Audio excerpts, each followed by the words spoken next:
to go. We're ready. Hello and welcome to the September 17th, 2024 Angels Camp City Council meeting. Roll call, please, Rose. Mayor Herndon. Present. Vice Mayor Moncada. Present. Councilmember Brolio. Present. Councilmember Shemente. Present. Councilmember Sherrato. Present. Staff is present. Thank you. Pledge allegiance.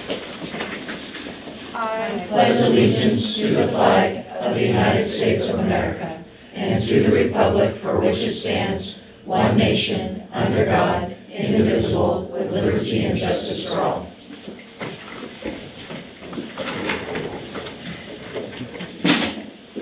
Next item is our report out of closed session. We are going back into closed session at the end of tonight's meeting, so we'll report out later. Item 7 is approval of the agenda as posted or amended. Any reasons to amend the agenda as it's been posted? Steve or anybody? No. Any members of the public? Okay, seeing none, I'm looking for a motion on item 7. So moved. We have a motion I'll second. and a second. Rose? Shemente. Aye. Brolio. Aye. Moncada. Herndon. Aye. Sherrato. Aye. Thank you. Okay, thank you. Item 8 is public comment. The public may address this council on any item of public interest not otherwise on the agenda that is within the jurisdiction of the city. No action may be taken. Matters to be addressed may be referred to city staff or placed on a subsequent meeting agenda, and speakers will be limited to 5 minutes per person.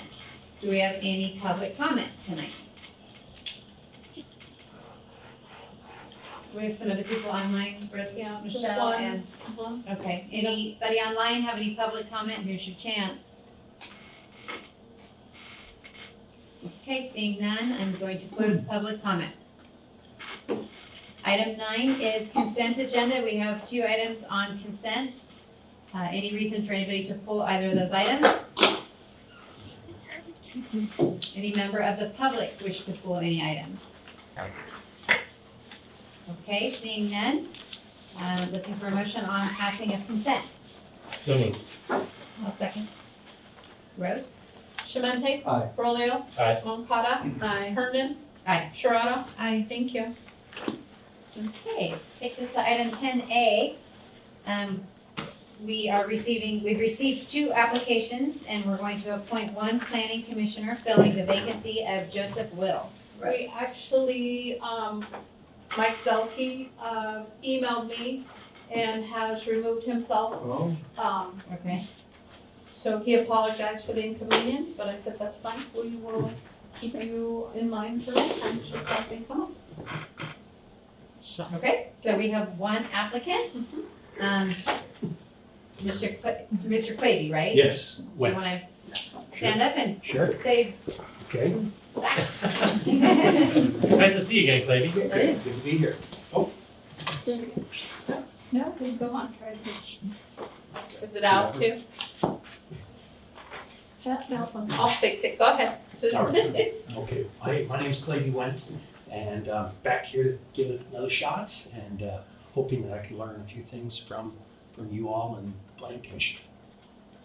Sloppy seconds. Thank you. Not at all. No, We not at all. appreciate you coming back. We appreciate your tenacity.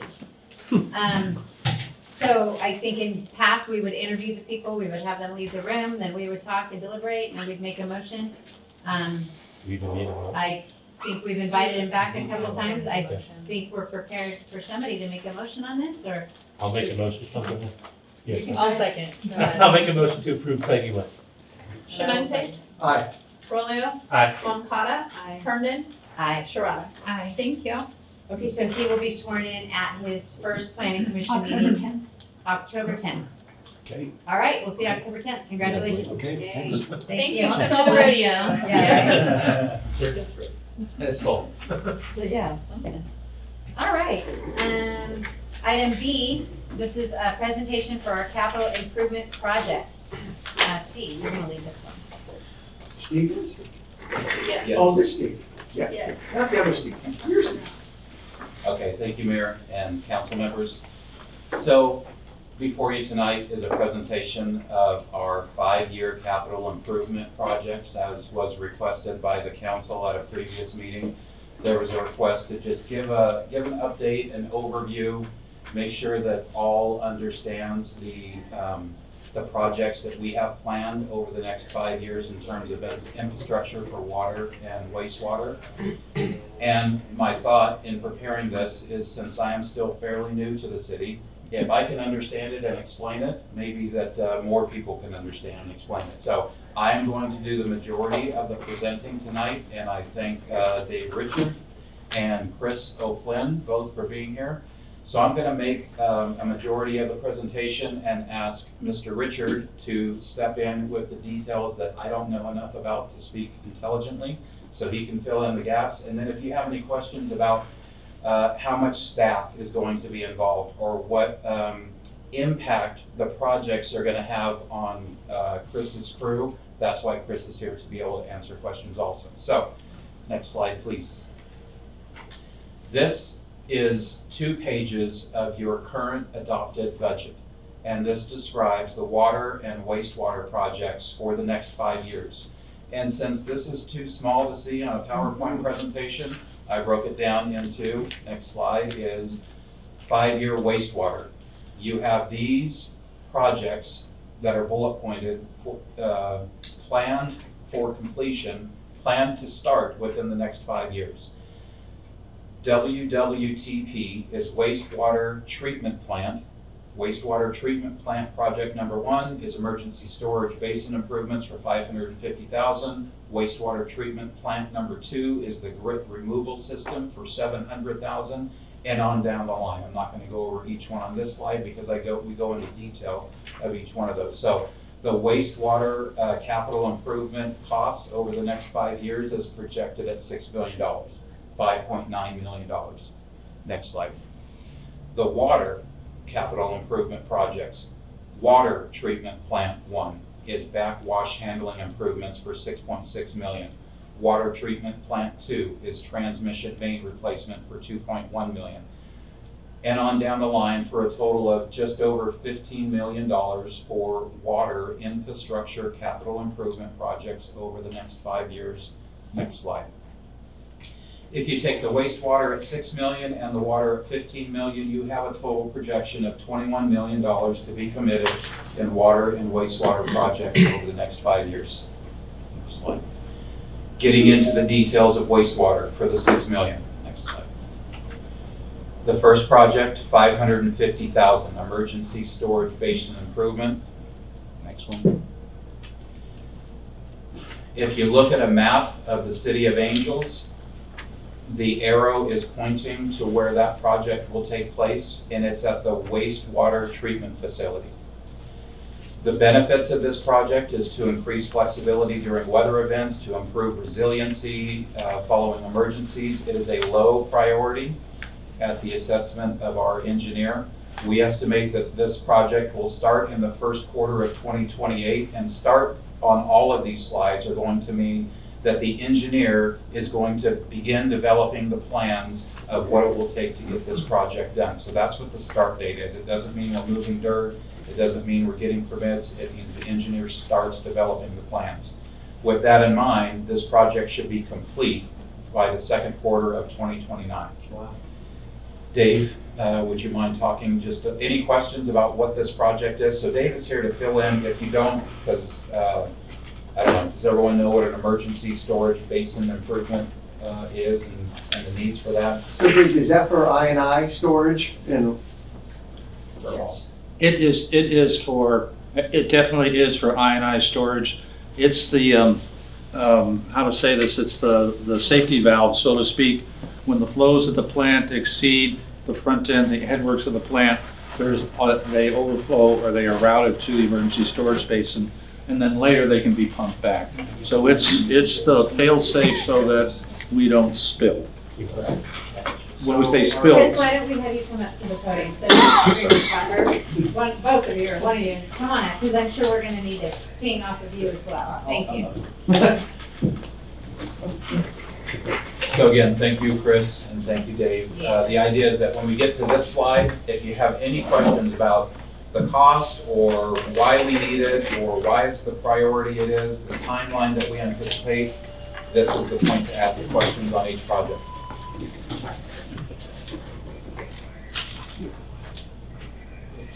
Okay, so the emergency storage basin, basically our plant, we're permitted to treat up to 1.9 million gallons a day. In storm events, we get probably close to 3 times that much water coming down to the treatment plant. So basically this basin is there to catch that extra flow. So when the rains die off, we can reintroduce it into the plant. So we're not going over a 1.9 mg limit. So, I mean, that's basically it. It's there to catch all the extra flow from rain events and things like that. So if you do the type of projects associated with the I&I situation, like can you call them manhole covers? I guess you can. I don't know what they're called.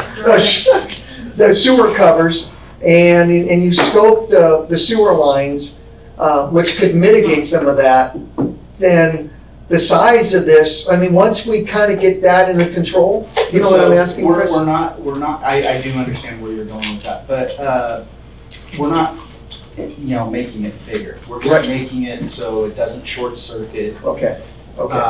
So right now, when that water sits out there, it creates problems for me when I bring it back into the plant because of algae growth, low dissolved oxygen, things like that, and it makes it so it's really hard to treat it once it's been sitting. Okay. So these improvements are going to help with that. It's going to, prevent short circuiting. It's going to prevent, a few things that, the bugs aren't happy with. Basically, it makes the process slow down. Okay. So it's not really growing it. It's just improving it so it's easier for us to clean. It prevents short circuiting and things like that. Okay. But to your point, yes, once we start identifying some of these issues with the I&I and flow and infiltration and start repairing them, that will be in use less. Okay. And then Dave, when you calculate a cost, these are today's dollars to do this Yes. project? So there's no inflation factor No. if we put this out for 5 years? No, there's not an inflation factor. And you see, when we talk about, we have a priority there, and it'll Right. become clear when you look at the total list of projects and which one should go before the other. We do consider this a low priority. It's not really expanding things, and as you perceived, if we do some of the I&I work out on the collection system, the need for this project is not it becomes less critical in that. It's too bad we don't have pictures. Too bad we don't have pictures from 2 winters ago. Oh, sure. When This pond was like it was this about close, that and if you go out to the plant, it's a big pond. It was this close to spilling? overflowing, and it's going right down into the creek from there. And that, so a lot of these things are to try to make it a little more resilient, Okay.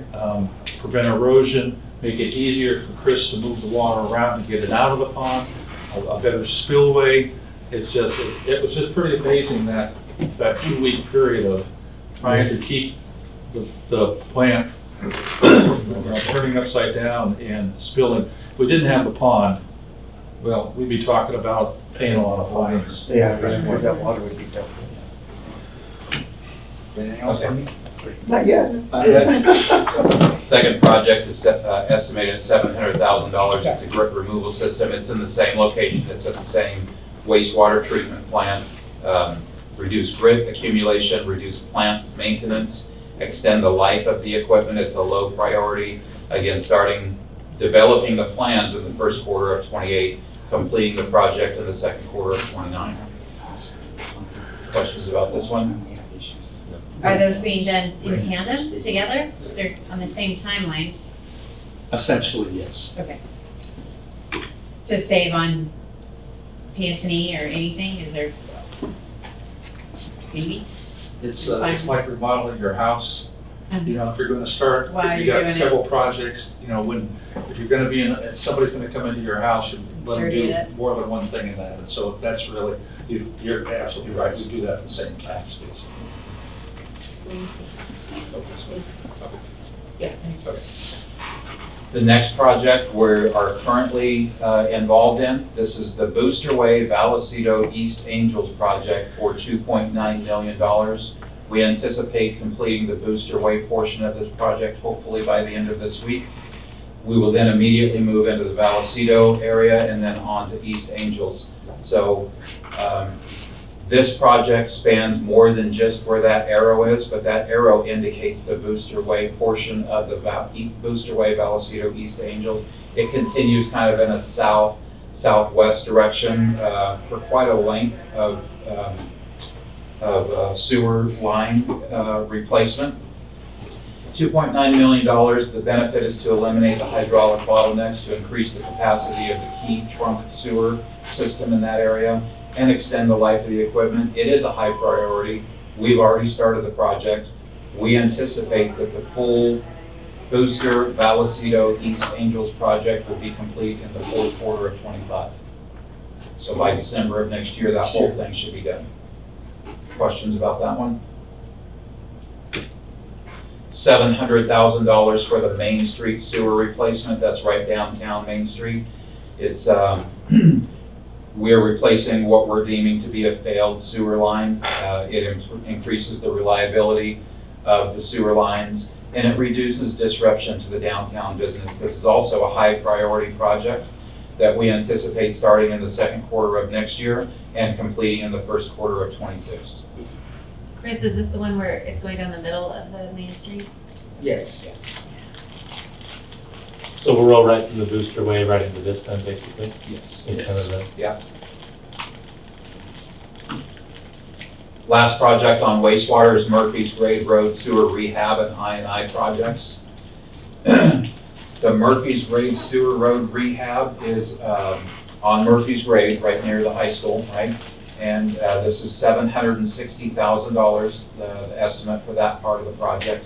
It removes manholes, minimizes overflows, reduces I&I and peak hydraulic flows, and it simplifies that entire network near the high school. It is also a high priority. We will also begin the planning for that project in the second quarter of next year and complete it in the first quarter of 2026. Is this the one that's in the field across from the high school? Okay, where the manhole covers are weirdly not in the right height, right? They stick out again. Okay. You're exactly correct. Okay. We have 3 manholes that are sitting in China Gulch, the drainage shed, and they're not in good condition. They're certainly not watertight, and it's almost as if when we talk about reducing I&I, this would be at least one of the highest priorities in terms of the reduction of that I&I. It also is the way that the sewer is configured there. It's very convoluted in that, and so it's easy to get, not confused isn't the right way, but it's not very effective the way the wastewater is moved through there. So that project, we eliminate the manholes in China Gulch, and we reroute it right in front of the high school. So is Murphy's Grade Road going to need to be dug up at all, because that's pretty new in that area? Yeah, Yeah. sorry about that.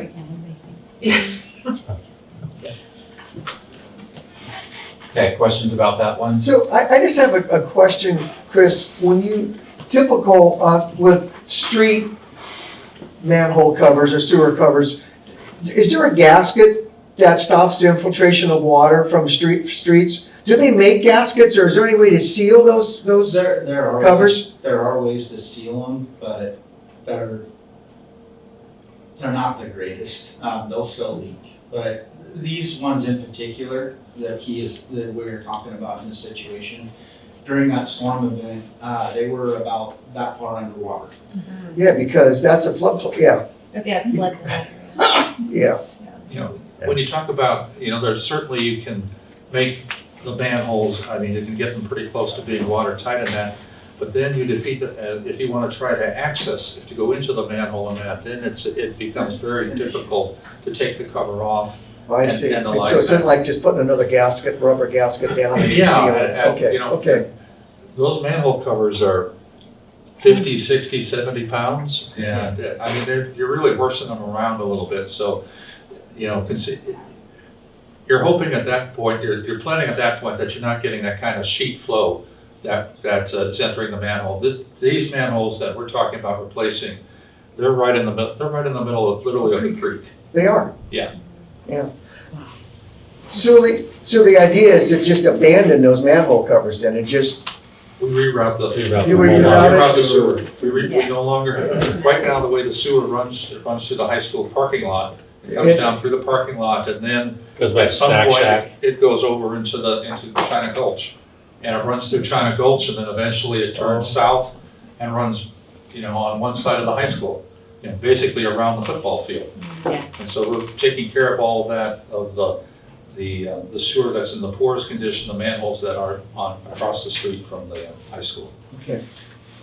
And if I remember, wasn't there a bunch of I&I downtown Main Street? Because that was old clay pipe, right? And you can, and all that hydraulic pressure when it's in the ground just pushes its way in the pipe and. Correct, and that's the failed line on Main Street. Right. Yes, correct.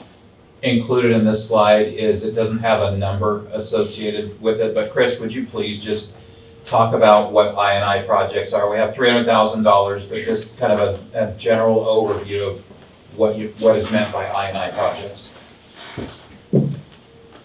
So with the $300,000, I want to go back and re-camera the whole system to identify where water is being introduced into the system that shouldn't be there. So we should be doing cammering of the system about every 5 years, and it's been 7 since we did it last. Mm. So the idea here is to camera some really suspect areas where I think the main problems are coming from, and identify those as projects to repair. And there's no arrow on the map related to I&I because Chris will have the responsibility of using his professional knowledge to determine what areas of town need, because it's gonna happen all over town.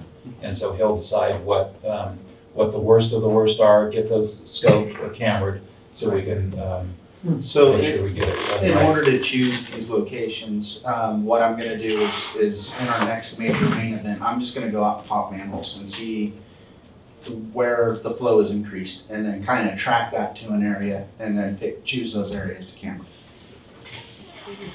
So the whole 300,000 is for all the It's cameras? cammering and identifying areas to camera, and then, possibly even some small repairs. If they're bad enough and it's something we can get to quickly and do in-house, I see us being able to do that. So you're identifying future CIP projects? Yes, correct.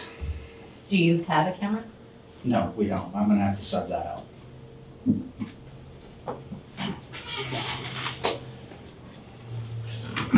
That completes the wastewater. Any other questions on wastewater before we move to water? Water's $15.1 million, and it starts with WTP1 backwash handling improvements for $6.6 million. It's up at the water treatment facility up on the north end of town. This project increases efficiency at the water treatment plant itself. It improves regulatory compliance and reduces maintenance. It is a high priority. We're going to start the planning in the third quarter of next year, and we will complete this project in the first quarter of 2027. Everything that you're seeing on these slides in terms of start date and complete date are estimates. I mean, we're projecting out 5 years, but this is going to be our best effort to get these projects started by these dates and completed by these dates. I have a question on this one. Yes, sir. So on this one, I remember there being a compliance issue from the state, and we were going to maybe go after some grant funding to tackle this. Did anything ever come of that one? Just out of curiosity. We were right on the cusp. We were right on the cusp of getting grant funding on this. And then the governor stepped in and we went from a high priority to a 0 priority. It was, so, yes, we had started, this project has been on the books, for well over 5 years. And as I say, we had gone through the planning effort, had done all of the due diligence and the like of that. And then it just was like, one day, you get the letter that says, No. You're no longer on the list. Thanks, Dave. But we are on a list. There was a list. There was a list. No, but there was something I saw that said that we were at high risk, our water system. Did you see that, Chris? What was that? Yes. That's Take that not with a this. grain of salt, because that is actually not the Water Resource Control Board. That is, Newsweek magazine. it's very misleading. So let's Okay. just put it But that that's way. not this. It's not this. Okay, great. I dug into that and it's kind of, it's really false what they put in that article. Good to know. All right, the next project is 2.1 million. It's the transmission main replacement. It's also up at the water treatment plant. It's a high priority. We're replacing pipelines that have already exceeded their service life.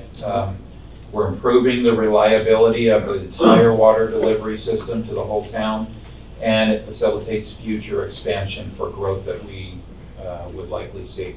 We're going to start that in the first quarter of next year.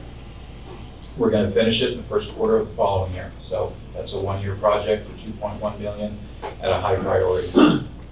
I got one question for Chris. That's to give us our redundancy down there? Because the state, Yes. right, that was something they, okay, you're good, that's done, sure. You need to stick up here, Chris. He's got his khakis on, he's ready to talk tonight, he's looking good.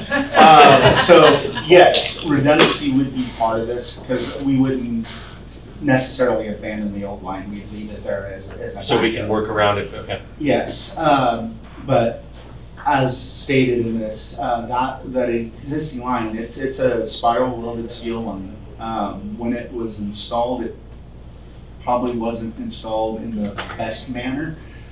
We've had to dig it up and do repairs to it, and what I noticed when we were doing those repairs is that when they backfilled it with substandard material. Shaded with sand. So basically, they were dropping rocks on top of it Oh. and things like that. So it's not in the best shape. It may have some service life left in it as far as the numbers are concerned. But after looking at how they installed it, I wouldn't rely on it too much longer. I would When highly was it suggest. installed? I think it was installed like in '79, if I remember right. Yes. But I could be wrong on that. I'm just going off of memory. But yeah, it wasn't installed in the greatest method. But we can use it best as a methods. backup or redundant in case of. It can be, yeah, redundant, or if we needed to do a repair. A repair in one section, we could run transfer it that. over. Correct. Thank you. Next project is 1 million for the State Route 49 transmission main upgrade. That's also right downtown on 49. It increases the water pressure along the entire 49 corridor right there through the middle of town. It improves the ability to shunt water and it facilitates future development. It is a low priority considering all of the projects that we have. So we anticipate beginning the planning in the first quarter of 29 and completing it in the first quarter of 30.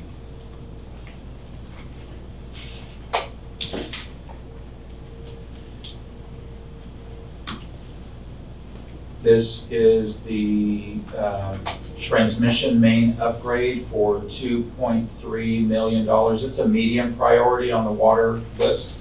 This is Murphy's Grade Road transmission, so it's also right there by the high school that leads up towards, going out of town to the northeast.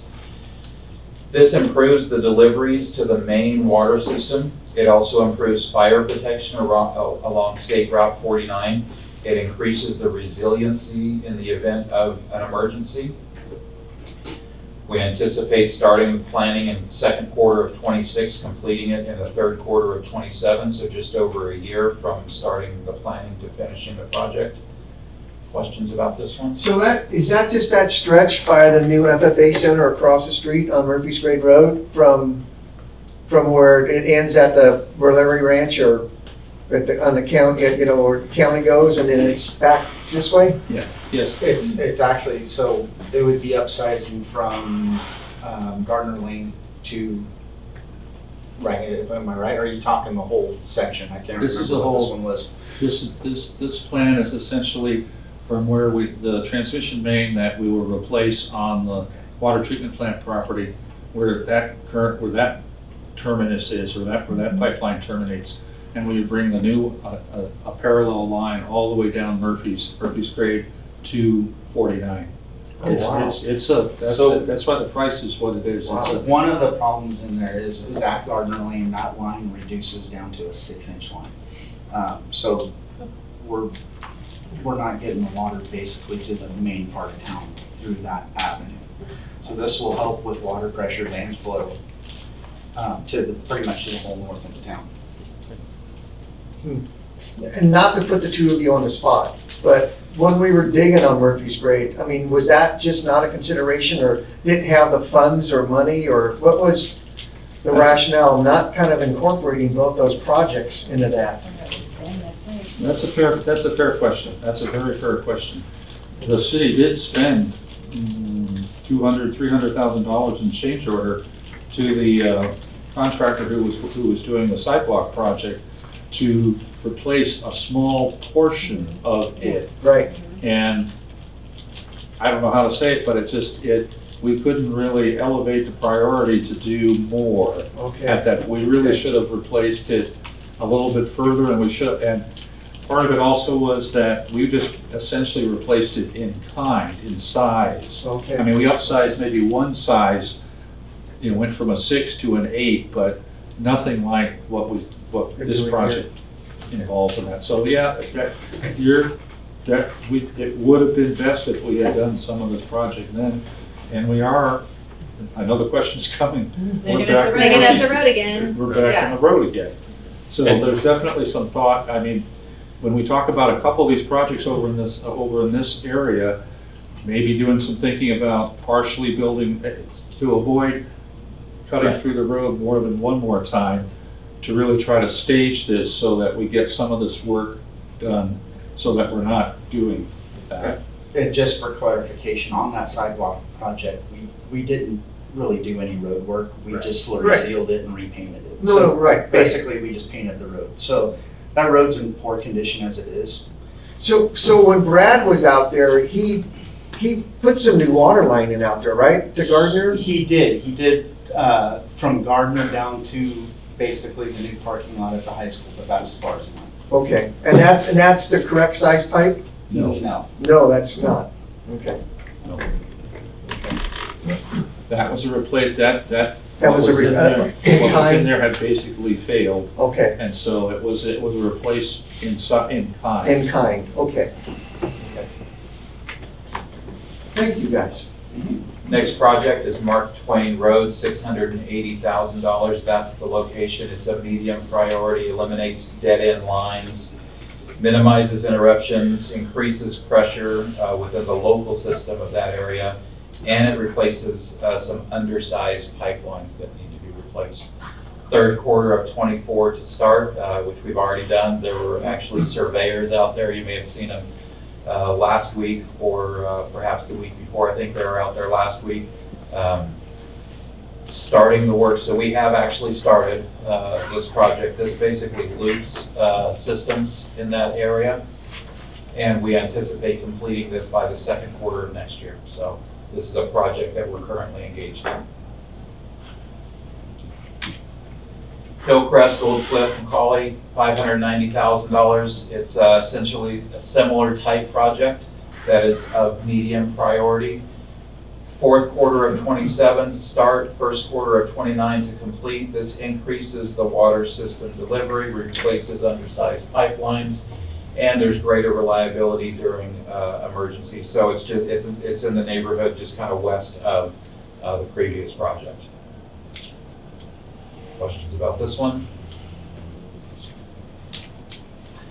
Pressure relief valve replacement, $980,000. There's no arrow because there's multiple, I think there's either 8, 10, or 12 pressure relief valves that we have the option to either rebuild or replace. Chris's recommendation, and I concur, is to replace them because we have the funding to do it. We are also currently engaged in this project. We think the cost will probably be significantly lower than $980,000, and we will complete this project by the first quarter of next year. We'll probably get started on the actual work maybe sometime before the end of this year and then complete it by the first quarter of next year. And we're doing that work in-house? No, we're contracting that work out. Contracting that work out. Yeah. There we go. What was back there? What's important about this project is that these valves are old, and they don't, you have issues with them properly operating in that. And this is because we have a multi-zone system in town in that, if we lose a pressure relief valve, we can overpressurize the system and destroy the, plumbing and that in people's homes and that. So it's important that this work get done. And it's one of those things that is so much better to replace so that you've got a better system at the end of the day. Yeah, Chris is taking the lead on this, and he's doing a great job. Contacting the people that need to be contacting, getting estimates. And again, I think we're gonna come in significantly under budget on this one. Automatic meter readers, another project that Chris has taken on, again, doing a great job of doing so. In fact, we just had a call today with Badger, the vendor, and so we now have the information that we need to determine how many automated meter readers we can replace throughout the city. It would be preferable, since we're going to, again, engage a third-party contractor to do the work, that we just do it all at once. The 1,700. Yeah, the way it's outlined in your rate water study from Bartle Wells is that this is spread out over the 5 years with a certain amount of money each of those 5 years. Staff would recommend that we just get it done all at once. If there's the funding to do it, we have the contractor on the hook, we got everything that we need, just replace them. So this makes a $15.1 million water capital improvement project price tag over the next 5 years. And again, AMR, automated meter readers are all throughout the city. It's basically we have 1,800 service connections in the city. We're replacing all of them with automated meter readers. And so right now you use 3 people, 4 to read meters? We use the whole crew. The whole crew? And you're gonna go with one and one person? Well, 1 or 2. 1 or 2. We're kind of trying to figure that out at the moment, but yeah, Okay. 1 or 2. See, and I really think what that's gonna do for us, it's gonna free up, we've talked a lot about our beautiful park and how are we gonna maintain that with automatic, we're gonna free up labor to be able to do that. I mean, that cost estimate of $80,000 of labor a year to read meters is kind of go away. And we're gonna start seeing that and being able to apply it in other areas. So. Yeah, so right now it's basically the whole crew for Right. 3 days every month. Right. It takes to go out and manually read those meters. So we have 5 distribution collections officers. Each one of them has basically a route that they have to physically drive, get out of their car, go read the meter, log it, come back. This system will reduce that staff from 5 people to 1 to 2 people, and they're basically driving by. As they're driving by, those signals are being transmitted electronically to their devices. They don't have to stop the car, get out, and take that extra staff time. So it's And the 760,000 is for the entire city, all meters? well, that's or what just- we're trying to determine. We're trying to determine that. We have now the quote from Badger for the software that we need to be able to receive the data from the meters. We have that quote. We have the quote from the contractor that's, Yeah. we have the quote from, We have the quote from Badger for the actual meter itself, and then we're still Chris, waiting If on I can get you contract. on the microphone, just because we're recording this and it helps people that want to watch it later so they can hear you clearly. Thank you. So right now we have a quote for the software, we have a quote for the meter itself, and we're still waiting on quotes from 3 different contractors. So once I know what those costs are to install, then I'll know how many I can do with the money available. Gotcha. But there might be some savings from the PRV valves too, that we can apply. Correct, but I want to wait. I know. I don't want to count our chickens before they hatch. No, I know, I agree. And then, Rose or Michelle, will our new software just feed right into the billing process too? yeah, So it's a that- decision that has to be made, because the conversation we had with the software people today was that there's an integration fee that they charge to allow that data to get imported into our system. So the decision that we have to make is, do we want to do that now? Not now, but when we're ready to do it, only to have to redo it when we transition to the AccuFund system Oh. and pay another fee Oh, for a new integration. Right. So it kind of depends on timing, but either way, the Badger hardware will talk to both the system that we have now and the new AccuFund But you system. don't want to do it twice. No. That's the, That it's doesn't make a sense. timing thing, yeah.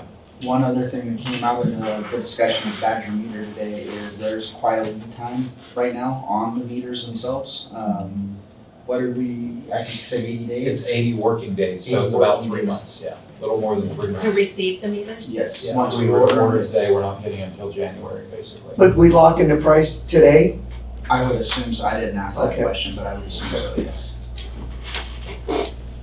Okay, so that's automated meter readers, and so now we get to priority and timeline. That's all of our projects with whatever detail you guys want. If you have any more questions, we can go over it again, but this slide shows all of your projects prioritized from number 1 to number 14 with when it's gonna start, when it's gonna end, what priority it is, what the project is, and how much it's estimated to cost us to do it. The top 3 that are in yellow are 3 projects that we're actively engaged in right now. Starting with number 4, we're not engaged in 4 through 14 right now. So this is kind of your opportunity to give us input, because this is based on our engineer and staff level assessment of what is a priority, what is not a priority, which projects should be done, which projects shouldn't be done. So I wanted to make sure that we take the time to get your input if you have things that we should consider on what your priority as a council is. And one more comment, and I'll answer any questions you have. These numbers are based on the document from Bartle and Wells. When the Bartle and Wells consultant gives a timeline of, I think he had actually a 10-year timeline, but 5 of those years have dollar amounts plugged in that justifies the rates that he's suggesting. So that's where these numbers are coming from. And I think it was mentioned already that my concern is that there's not an inflation rate to these numbers for that purpose. And Correct. so I think we need to pay close attention to that. Because these prices aren't gonna stick around for long. And then my other question, other than the search for one grant, are there any other funding opportunities that are out there? Are we constantly looking for any other assistance and grant opportunities for all of these projects? The wastewater project, the number 1 project there at the top, Booster Way, Vallecito, and East Angels, we're still waiting to hear that from a grant from FEMA as part of the Sure. Mitigation. as a Yeah. mitigation, Right. hazard mitigation grant, and that we're very, we made the decision ultimately. Booster Way was actually part of that grant application package, but because it has taken so long, we made the decision, we recommended that we go forward with the Booster Way project, which is, Steve said, done this week or first of next week. The other part, the East Angels part of that application, that grant application, we haven't started that project. I mean, we've got design to a certain point. We haven't started that project because it's a nice chunk of money that, it's close to $1 million that we would potentially get from FEMA. So that's the one that I'm specifically aware of that we've worked over the last 3 years, answering all the questions and filling out all the forms. And It's almost not worth it. I mean, it's been an arduous route, but we're very close on that. If I can jump in real quick, that grant I think is $750,000, and I spoke with our grant handler about 2, maybe 3 weeks ago. They said it's currently still, it's a long process, Mhm. federal government, right? So it's currently still in a review process, and it's appropriate for it to be in that process at this stage because it takes a long time. So the fact that it's taken the amount of time that it has taken, according to our grant handler, isn't unusual. And it isn't an indication that we're not going to get the money. It's just be patient is kind of the message that I got. So my question is, I know it's built into the water and sewer that we're going over too. Of this 21 million, just out of curiosity, how much of that do we have and how much of that do we need? Because I know there was a chunk in there of grant There's 12 funding. million. Was it? There's 12 Okay. million we have. And I don't need the answer right now either. I just know there is a good chunk of this that has to come from grant And funding. Michelle's online, so she might be Yeah, able to she is answer online. that. Michelle, can you hear us? More I wood. can, sorry, There we I go. wasn't unmuting. So what was the question again? I apologize. So of the 21 million that's up on the board of all these projects, I know there is a chunk of that is, that we need grant funding. What is that? What is that chunk? Is it, do we have 11 million in the bank and we need another 10? How much of that do we need, how much of it do we need of grant funding? Of grant funding, it was around 5 to 6 million, I believe, we were looking at grant funding. I don't have the That's spreadsheet fine. right in front of me, but yeah. 6 million is coming back to. That's the- kind of, yeah, so, okay. I just wanted to make sure I was on the right. So we do need some No funding. problem. We do need some funding in the next 5 years to complete all these projects too. We do, and what we were kind of looking at was, let's, start working on what we can get done with the monies that we have and start actively searching for grant funding. And I'm super excited about starting all this, and let me throw that out too. Thank you, Dave, thank you, Chris. I'm stoked to get the automated meter reader stuff going and booster way and all that stuff. I am excited as heck, so thank you, both of you guys. And Steve there. Mike, are you Yeah, ready? I do. I would like to see us really highly consider number 6. Their sewer rehab for I&I, because I think that's going to address another project that we have, and it may extend the life of the holding pond, right? I mean, I'm assuming that, Dave No, and you're- Chris. You're connecting the dots. Yeah, You're definitely connecting the Yeah. dots. That is true. yeah. I mean, I just, that would be my only suggestion, is to maybe move that up on the list a little bit.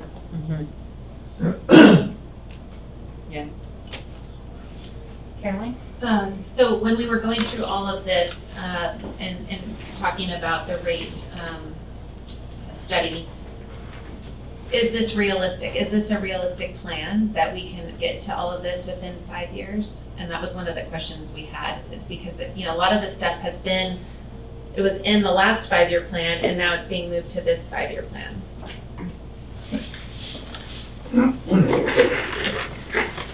I'm showing my age. This is my 3rd cycle Okay. on the budget plan and that, so I'm feeling kind of, my credibility is not as good as I would like to say, oh yeah, we're gonna get this done.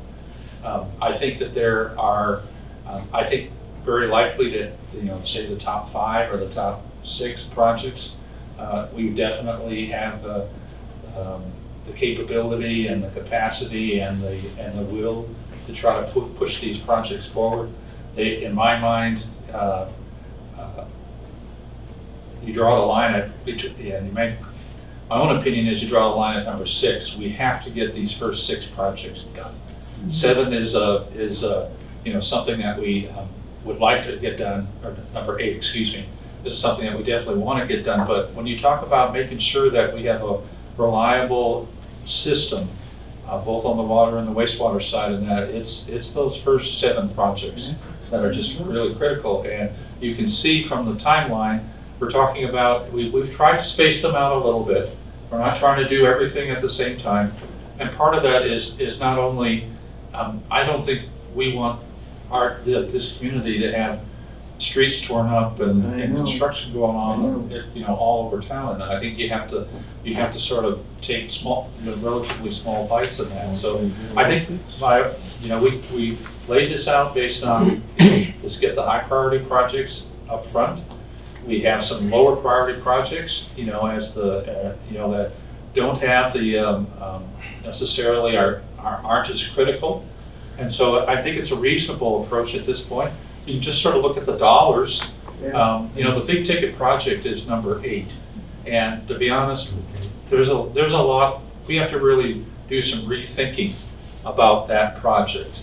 It's sort of died on the vine, and then the state didn't, pull the plug on the funding in that, and maybe that's a sign that we need to do something a little bit different with that.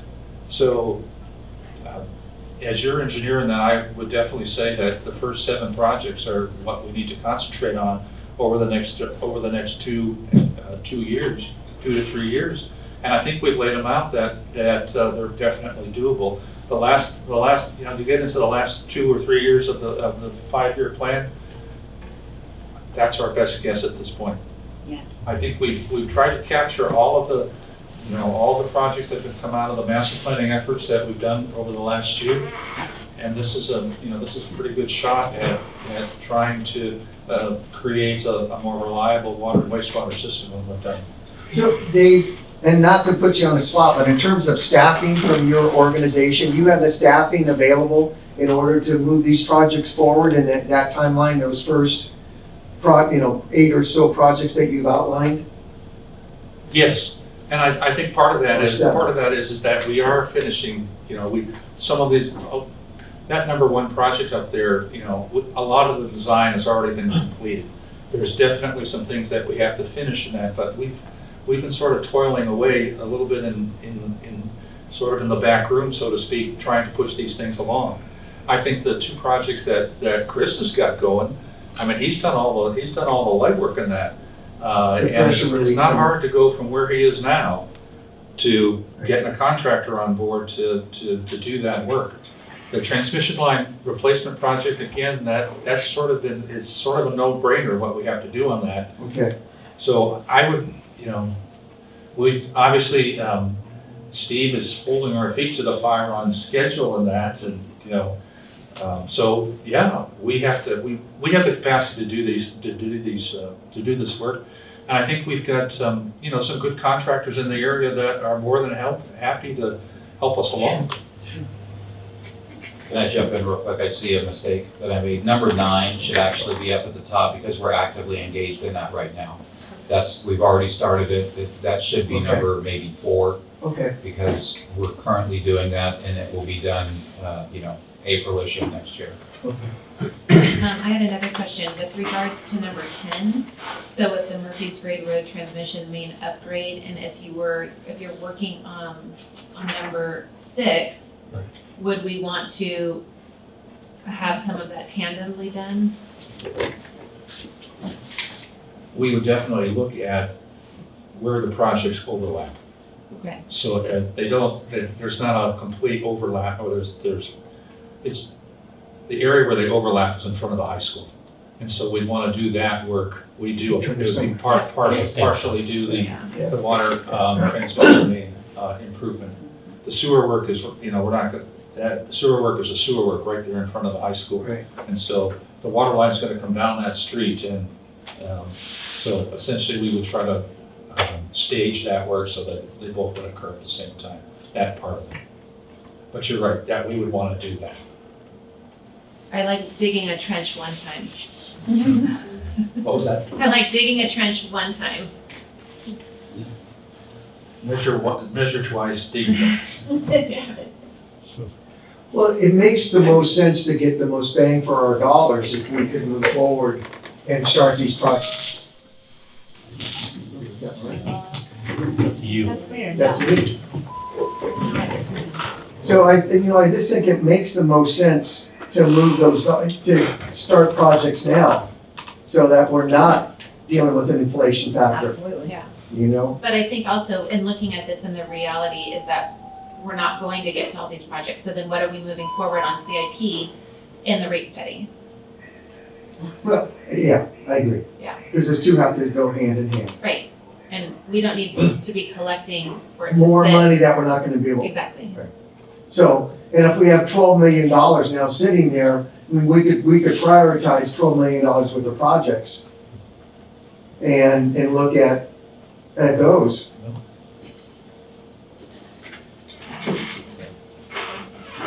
So you're saying pick up 7, 8, and 9, or 8, 9, and 10, or, well, not 8.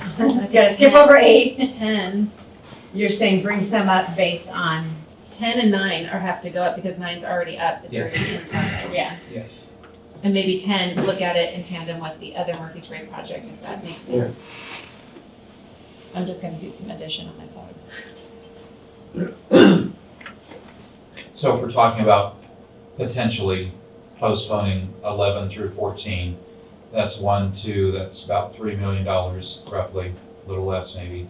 And then rethinking number 8 is, yeah, for $6 million and, you know, whatever that might look like in the future. That would roughly give you enough money in the bank account now without any grant I think so. Right about Yeah. that. That would spend us In down, today's that would send dollars. us pretty, right, I mean, yes. And if we got some grant funding, then that would be something else. So I've got, did I do this right? 10.8, but I don't know if I brought in that marketing one. Okay. I'm gonna real quick open public comment on this. We have some members of the public, so anybody that'd like to come up to the podium and speak on this item. Hi, I'm Scott Behill. Steve mentioned on the number 2 is coming under budget. That's awesome. But how reliable are these numbers?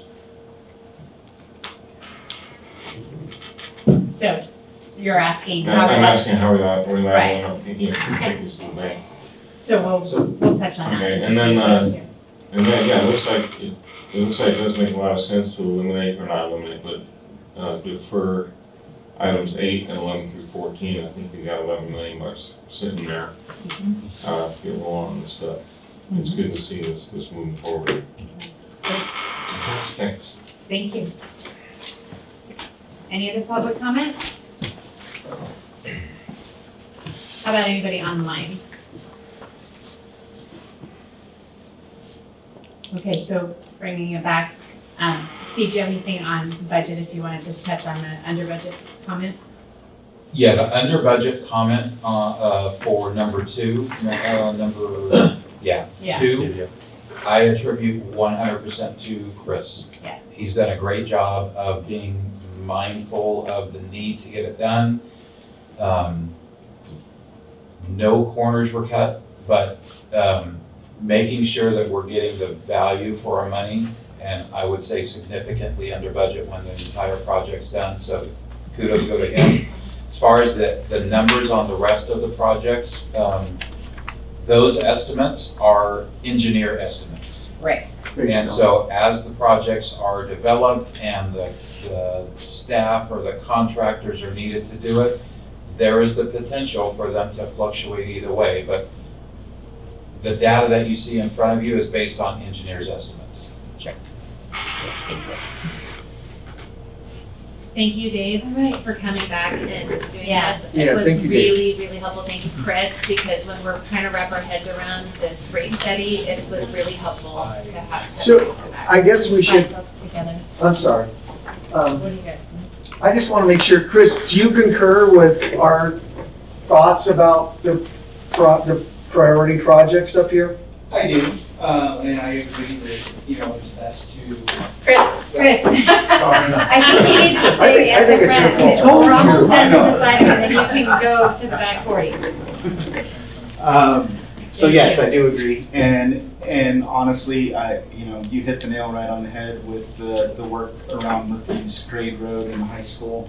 That at least the section of water line through that sewer project should probably be done at the same time, because you don't want to be paying mobilization multiple times for the same area of work.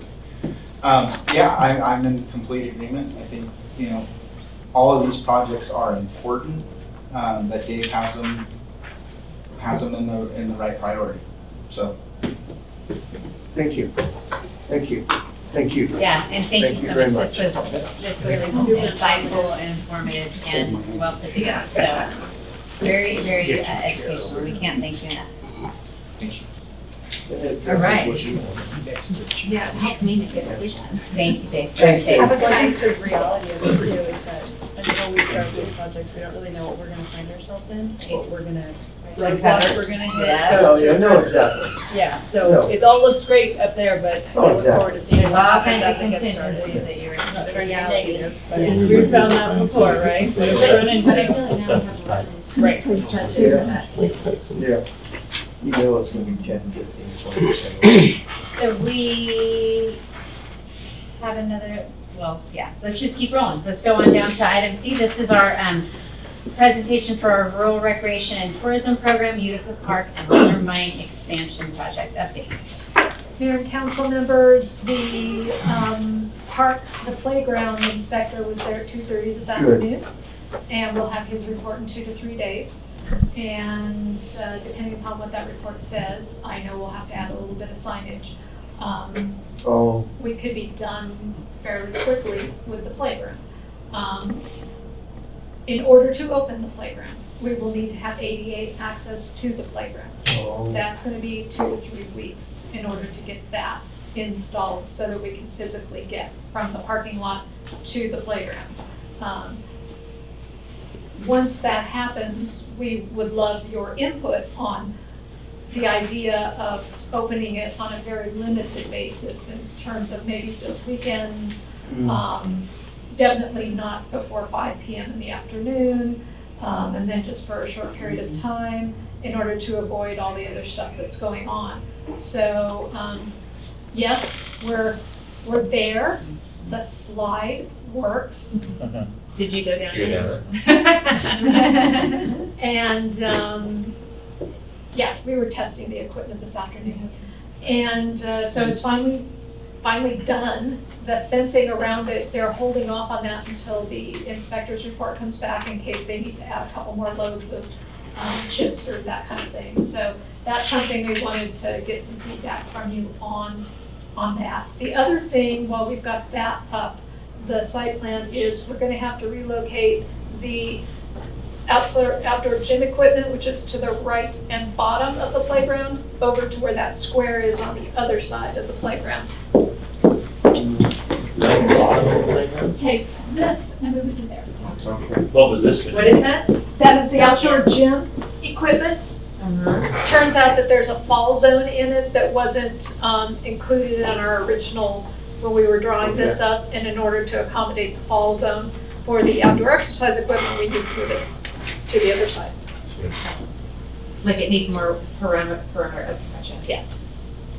We're getting close to being able to order that equipment. We're trying to see if it can be included in Boyer's contract for them to do it, or if it's less expensive for us to do it, go out with an RFP and just go through that process again for that. It's very likely the same people who actually did the construction on the park, not the design, but just the construction, would actually be the people who would do that, it looks like. So they seem to do most of the construction up in this area. I ran into CJ from the foundation, and he said that he got approval for the $25,000 to go towards the gym. So that was great news. We received $25,000 from them and $25,000 from the foundation for that outdoor gym, as well as over $14,000 from Matt. So we got $65,000 at least towards the outdoor gym. So that was great. Moving on to stuff that's a little less glamorous. Well, maybe not. The pavilion, they've removed all the posts around the bottom. That's why all those framing is there, except for on the four corners, because they're going to be pouring the stone supports that are going to go under there now. Instead of them just being a post, it's now going to be a stone support. They're going to sit on top of that. By the end of next week, we should see roofing. The stone supports, they started painting today, so you'll see a lot of changes on the pavilion very quickly. You had asked us to check on hydration stations and see if the integrated water management agency, T-STAN, had any money for that. They've run out of money for hydration stations. However, there is a funding source that if you allow those hydration stations to be used by the underhoused, there is a funding source for that, and I need your direction. Do we go ahead and pursue that? I'll be honest with you, regardless of what we say or what we do, they probably are going to try to use it.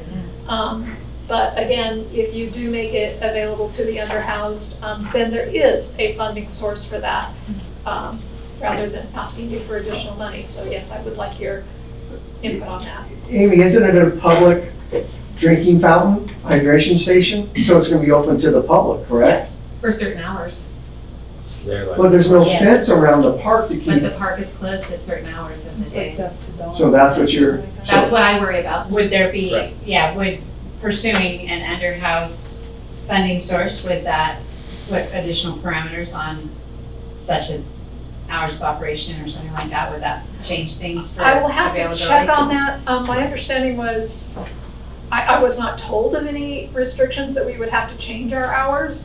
My understanding was, when it's available, you need to make it available to everybody. Right. And so if that is your direction, that only if it's available during the same hours that everybody else gets to access the park, and that you don't have to have it happening in the dark, then I'm all for it during hours of operation.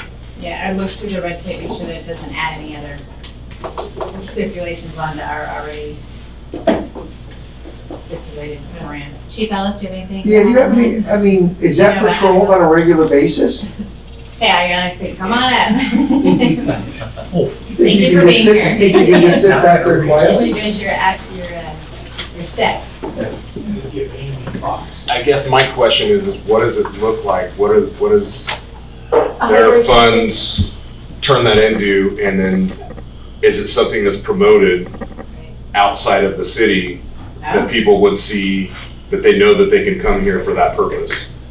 So that would be my concern about it. So I don't know anything about that group that would potentially fund it, but if they're giving it for this purpose, then it seems like it would be something that they would advertise as a location for people to use. I have a silly question. I don't know the difference between unhoused and underhoused. Unhoused is the new term for, Well, actually, they've but I don't got, know what underhoused is. Is it sometimes they have housing, sometimes they don't. Some they couch surfers. Or if they live in an RV. There you go, or substandard housing. I don't know that it matters with respect to these hydration stations. Okay, I just was clarifying. The key here is being able to fill up your water bottles with water, kind of an idea. That would be the brunt of this. We checked with Sierra Hope, they said we had up to 26 homeless people. Even anywhere near that could conceivably ever make it to the park to use that kind of thing at various times. So that's one of the criteria on the grant, is you had to show that there was even a demand for it. So. Yeah, Amy, if you could just find out what the parameters are with Yeah. that, what's attached to that money, I think that would be really important for us to know.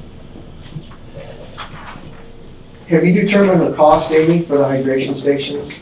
Yeah, we presented that at the That last last, time? yeah, Okay. yeah. And And you guys are still working on the charging stations with Steve? Okay.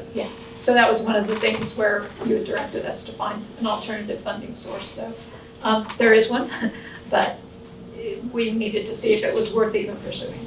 So it sounds like it is worth pursuing, get some more information on it, and we will certainly do that. And if you have any, and then if you could go down and show those benches, that was yeah, cool. I just wanted to show you what the benches were looking like. Of the 12, there's approximately 6 that have been reserved. So we've got about 6 left. That's without having them sealed or polished or treated, that type of thing. But that's roughly what they're looking like. They'll each be different. And so just putting a plug out there for the black walnut benches. And I'd be happy to answer any other questions. Sure, go ahead. Can you, so you talked a little bit about the shade. Can you clarify that a little bit more? Or maybe say Shade? that, yeah, so it just says it was determined that shade is cast across the playground commencing around 5 p.m. at this time of year based on the strategic location of an existing cedar tree. Yeah. So I'm just asking for clarification on that. I've received a lot of questions about the shade structure. I know we've touched on it before, but if we could touch on it again, I would appreciate that. Yeah, we've actually looked into costs of shade structures, which of course is not included in our cost estimate. But there's a cedar tree, and at approximately 5 p.m. at night, in the afternoon, it casts a shadow across all of the playground area. Just strategically, that's the way it worked out. We did look into a shade structure for the climbing structure. That is not possible, and it's also potentially not something you want. The surface area, it doesn't get very hot because there's so many ropes. It's not something that tends to be a temperature issue for the kids, at least. And it's not safe under ASTM when you have that high of a canopy and people trying to jump up and grab it. So, yeah, if we wanted to go for additional funding and try to put in some additional shade structures, at some other point we can. We are trying to strategically place some additional landscaping so that while we have that cedar tree that casts it that way in the afternoon, we're trying to plant on the other side so that where the sun comes up, it will cast it across this way until the afternoon. So that's what we're working on that. Thank you. So, I have a question, Jen. So, help me understand, what do you envision the park, the playground equipment in that area, how is that gonna be used during construction? I mean, you said maybe only certain times of the day and. Well, we can't have children coming in there. No, I know, so. Oh, okay. So it's gonna be fenced, right? I mean, so that section will be fenced off, correct? Construction, Yes. temporary During construction. temporary Yeah. construction fence. There'll be an ADA passageway. So ADA goes from, the ADA will actually come off here and go up to there. So any fencing would have to come across here. Oh, excuse me, the fencing would have to come across here because we don't want to open that up without having this also accessible. Oh, So we sure. have to have that accessible pathway that goes here and through there. So then someone's gonna be responsible, Amy, for opening up that section of fencing?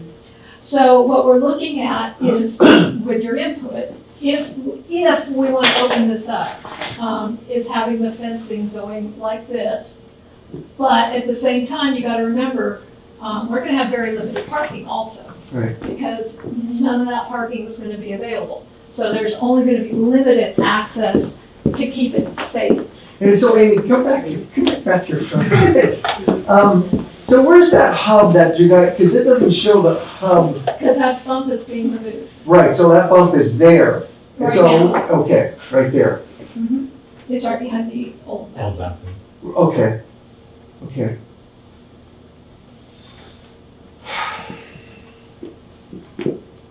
And you say 3 weeks to get ADA sidewalks or get it. pathway? Yes, to get it to go like that. So something like that's that.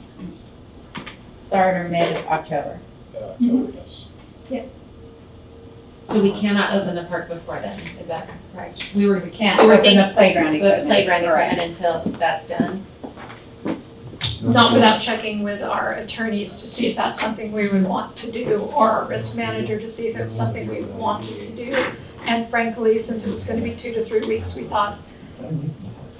Did Why we push know that we needed this ADA sidewalk to go to? We were hoping that we would not, Okay. that the old ADA that was there, that currently does not meet standards, would have done the job, but it doesn't. So you would have to put in some temporary ramps and whatnot. We've spent a fair amount of time over the last week trying to find some alternatives to be able to open it sooner.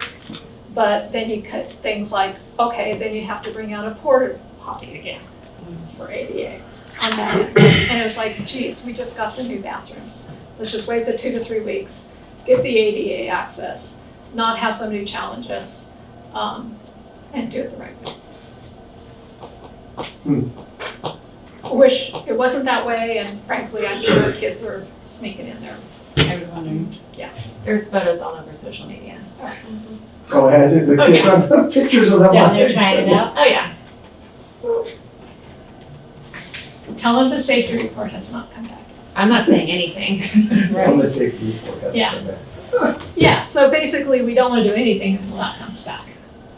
And they do any work that is required based on Any other questions? Okay, I'm gonna quickly open it up for public comment, see if the public has anything to say on the park.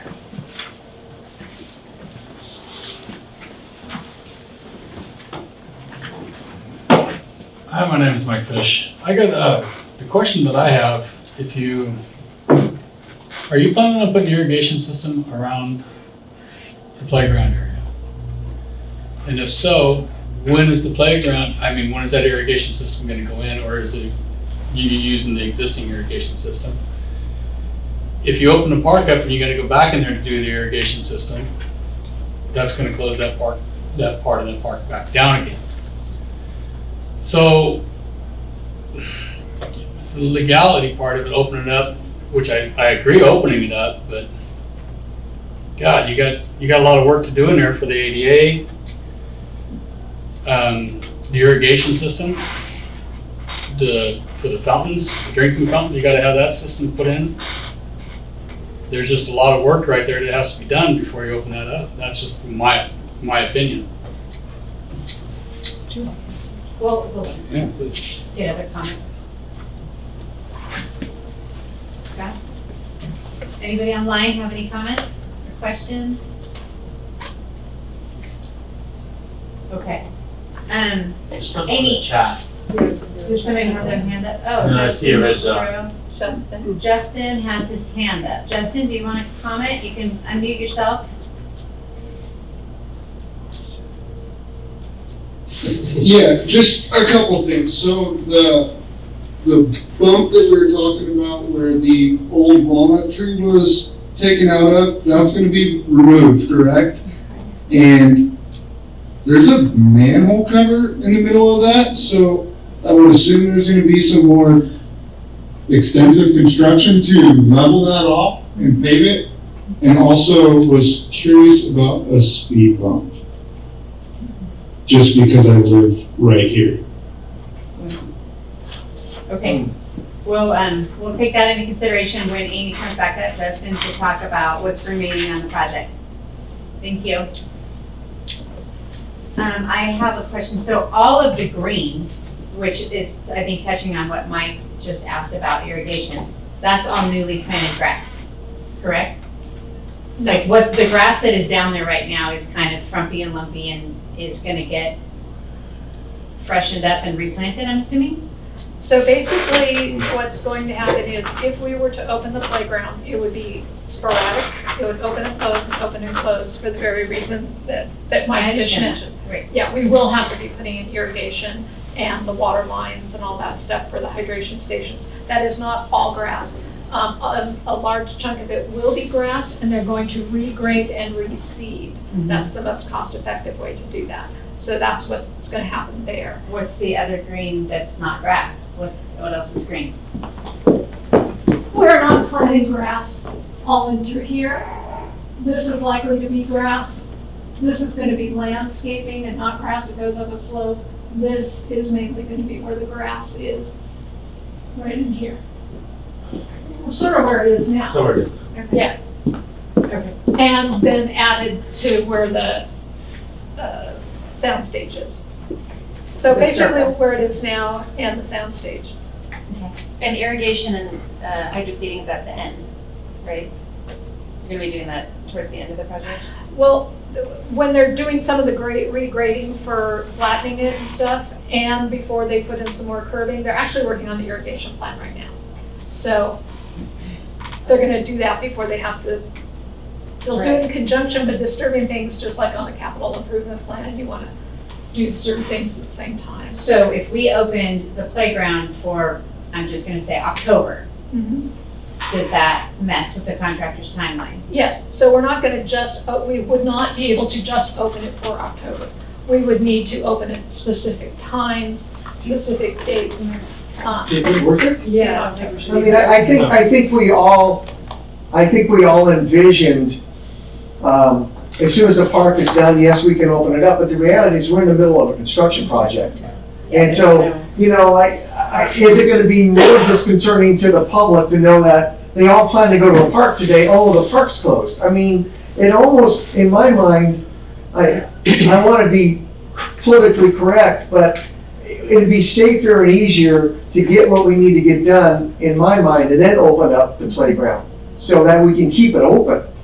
So do all the underground, do all of that, what we need to do. I think people, the reasonableness behind that decision is better than saying, because how are we gonna post that, Amy? Where are we gonna post? You just set hours, like on the weekends it would be open and after 5 Like or a something like Oh, that. you're saying Saturdays and every day. Sundays. Yeah, But not Saturdays and during the week. Sundays, For yeah. like saying, hey, for a period of time, we're gonna let people come experience our new park, Saturdays and Sundays for 4 weeks or whatever, as long as it doesn't impact or impede on the contractors. Unless they're open trenches. Correct. For sure, and it Yeah, has to be in and a then- controlled But that's space. anyway, I don't know when they're gonna be digging trenches for irrigation. I thought that was towards the end, because, It's the last thing. it's the last thing that, yeah. But I do think that it would behoove I think it would be good for the community. There's a lot of kids chomping at the bit to get Oh, down I there. know. Yeah, and there's a lot of parents approaching me about it and grandparents approaching me about it. And they thought that it was opening at the end of September, but now we're not opening till mid-October, it sounds like. So it would be nice to have an opening weekend or just big weekends, period, and that's it, or something like that, until we have to close it for the rest of the trenching and hazardous things. How are we gonna regulate that? Fencing. What is the end date, the anticipated end of construction? I can't see. It's in April. It's April 25. At March. Right. late March, early, Right. okay. And what about the anticipated ending date for, this part of the park and not the amphitheater and all of that? I mean, is there a period of time that if we waited, we could? I'm not saying it's the best thing, Caroline, but I think we just need to talk about it. So basically, could there come a day where half the park is done and half the park is not? Yes. Do we know exactly when that's going to be? I will not know until I see the irrigation plans. Okay. All right, I have a question. And then what about the grading on the parking lot and that's at the end? You mean removing the bump and stuff? Yeah, Yeah, final so- paving and the parking spaces and things like that. They're gonna be doing that when they start doing a bunch of paving, which they're getting ready to launch fairly soon. We're trying to get the asphalt mix and all that stuff approved, but they are fairly close to getting that done. And yes, they are aware of the manhole that needs to be removed where the old walnut was. Yeah. And you would have to give us direction on a speed bump. That is not included in the plans. Right. And, Yeah. so. But we Okay, had said that, when the playground's done, if it's safe and you want us to open it, please let us know. And that's what we are working towards. They have accelerated doing the ADA sidewalks and stuff because we asked them to, because we knew that was tied into being able to use the playground. So they have moved that forward. The outdoor gym will not be done until January. So you will always have to close it again and open it again in order to get some of that work done. So I know that will not happen until towards the end. So, okay, so I have a couple different questions. So my number one question is did that, what do you want to call it, outreach group, the park group, did they have a sentiment of not to open the playground structure or anything until didn't. such a time? No, Okay. the purpose of that group was to determine where the playground went Okay. and what went into the playground. And I guess for me, I think it's more of a headache than it's worth. I would leave the play structure, I would just leave it closed, other than I would like to see that community club group that put a heck of a lot of effort into it for the last umpteen years. If it's at some point in the next couple of weeks, once that ADA gets in and everything, if you wanted to open it for a weekend and have a little press release of some sort, I would be fine for that. But I just see a lot of headache of opening, closing it, kids around, I don't know, I see a lot of headache. My thought is keep it closed. Good luck. So I'm hearing the split. I'm in agreement with Alvin. I think that if we open it, how are we gonna regulate that? I get that there's a fence, but then you're just gonna draw more kids to climbing on things, potentially getting into a construction site. That's more liability for us. Obviously that's a total bummer because we all see it and everyone is excited about it. But I do think that it does sound like it could be more of a headache than it's worth. Okay. Did you chime in? I already checked. Okay, yeah. All right, any other comments or questions on this? Amy, could you come back, oh, there you are. Amy, could you maybe come back with a more definitive timeline for the irrigation and things so that we'd have a better idea of what that would look like? I can, with the caveat that it will not be done on that end of the park with everything. Right. Until at the very earliest January. Oh. So there will always be something going on until March in that Yeah, area, that off area. and on. So I can tell you that. Are But you there may be a stretch of November, December where nothing is happening there. Are you taking advantage of the fall time and getting things, the vegetation planted and the irrigation in, or are you gonna do that? Is that gonna be happening at the end as well? Yes, we would like to. I do not see all of the landscaping going in until the end. I don't see that going in until late winter, early spring at the earliest. Thank you. All right. That's your park update. Thank you very much. Moving on to item D. This is to approve resolution 24-71 to place a Utica Water and Power Authority, UWPA, where does our water come from sign at Tryon Park. Amy. Mayor and council members, we actually do not have any provisions in our sign code which addresses doing public agency signs on public property. And because this is city-owned property, we would like your blessing, if you will, on the placement of this sign in Tryon Park. And this resolution also addresses how we would take care of it, remove it if necessary, and maintain it. And I'd be happy to answer any questions. Okay. Anybody have any comments or questions for Amy? We have 3 options for locations. Yeah. Okay, do you want to talk about those 3 options? Yes, please. Amy, please. So basically, the idea that we had were, I'm trying to see if those moved when we converted that to a PDF. No, they didn't. Okay, one would be right across from where the water comes out, since this is about hydraulics in the system. One would be right, yeah, those moved when we PDF'd it. It's Okay. like one of them you can't get to. Yeah, the dots moved when it got PDF'd. So basically the idea was, That's all. one would go right about here, or one could go right here near where you do the pull out when you're by the creek, or another one could go up roughly in there. Boy, those migrated quite a bit. Oh, they were. And the size is 4 by 4 basically, or Yeah. by. And there's one of these already at the museum, in case if you think you've seen one, it's because you probably have. So there's one similar to this at Murphy's Park. Yes. That is framed, I believe, and it's elevated up off the ground. Yes, we asked that they share with us they've already got some mounts for it and stuff, and we would review that before they would install it. We would check with Public Works to make sure that they don't go bursting through our brand new booster wave pipeline. Oh. Yeah, so. Okay.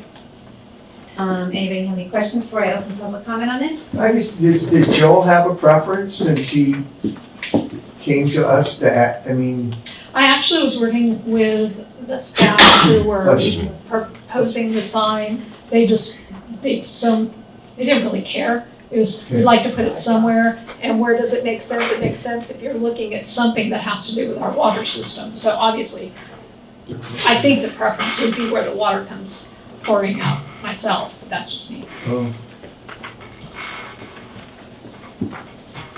Okay, I'm gonna open public comment. Anybody have anything to say on this item?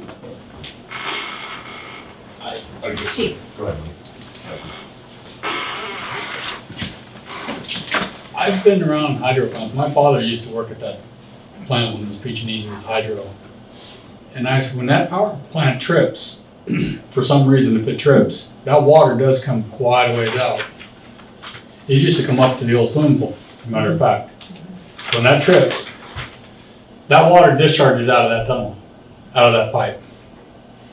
So putting a sign right in front of it, I don't know if you've ever been around a powerhouse or anything like Camp 9 or any of those.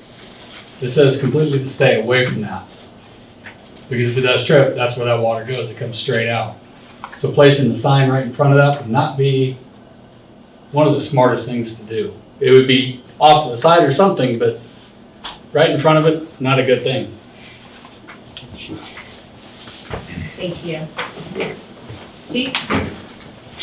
I just want to make sure that there's consideration. I don't know what kind of material it's made out of, but concerns of vandalism and stuff, if somebody was to spray paint it or Sharpie it, that it's made of a material that's cleanable, rather than causing permanent damage to it. I don't know if that, put a piece of plexiglass over the top of it or something like that, just for our sake and public works sake, for being able to clean it and it not causing permanent damage.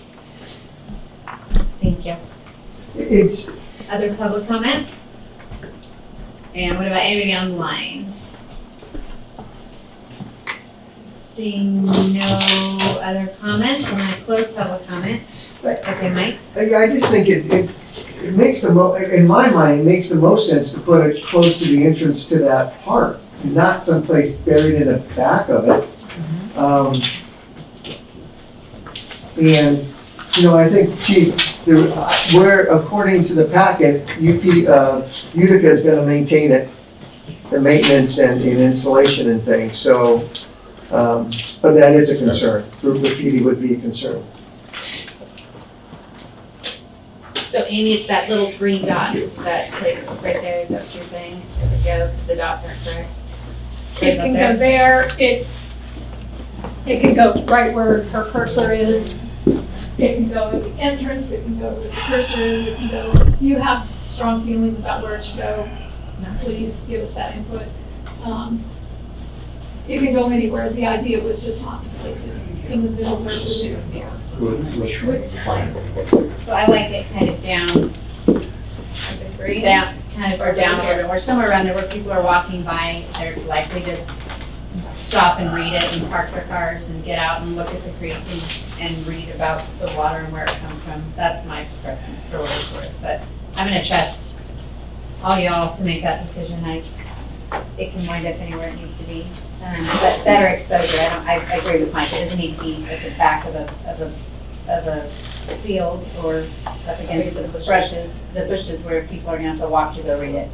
I think it'll get more exposure closer to the road, so to speak. I agree, closer to the parking spots. And Yeah. if you go anywhere up on Booster Way, it goes kind of tight, and there's also traffic that goes through it pretty quickly, so why cause a reason for someone to stop? Yeah. You don't want to get hit. Yeah. Walk through there all the time, so, Yeah.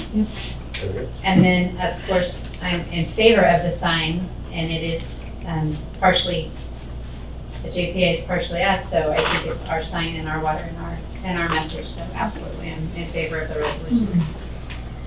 Any other comments? If not, I'd look for a motion for the resolution 24-71. I'll make a motion to approve resolution 24-71 with it being at the entrance. Is that what y'all can agree on? Sure.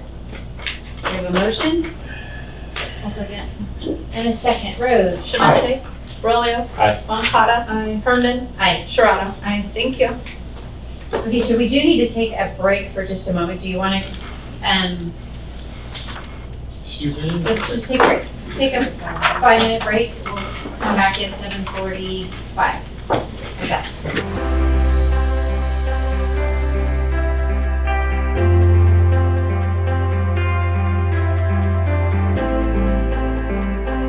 Okay, item E is what we're coming back with.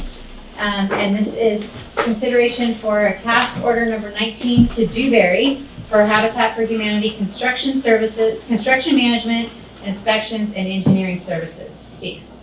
Okay, thank you, Mayor and council members. Before you tonight is a request to approve Task Order 19 to Dewberry's professional services contract. This is specifically for Dewberry to have the oversight of construction management, the city's responsibility of construction management, inspections, and engineering related duties specifically for Habitat for Humanity. So There were a couple of different options, and I'm recommending that we go with this option. This is having Dewberry oversee Unico that would provide an individual that would provide these services.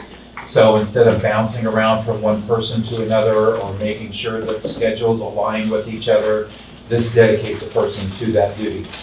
The costs that you see associated with the construction oversight, field inspection, office engineering, and materials testing is a cost not to exceed amount. The actual cost will be based on actual time of this Unico person committing time to the project. There's no impact to the general fund as a part of this. There are fees that Habitat for Humanity will pay as part of the Eureka Oaks project, and those fees will exceed the $230,000 requested from this task order. And we don't expect this task order to reach that $230,000. We expect it to be less. But if problems arise, if something comes up, that's the not to exceed amount as part of this.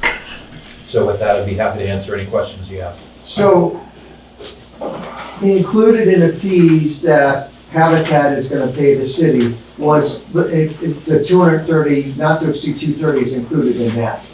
So there's an overall fee schedule that they're gonna pay, and out of those fees is gonna come to 230.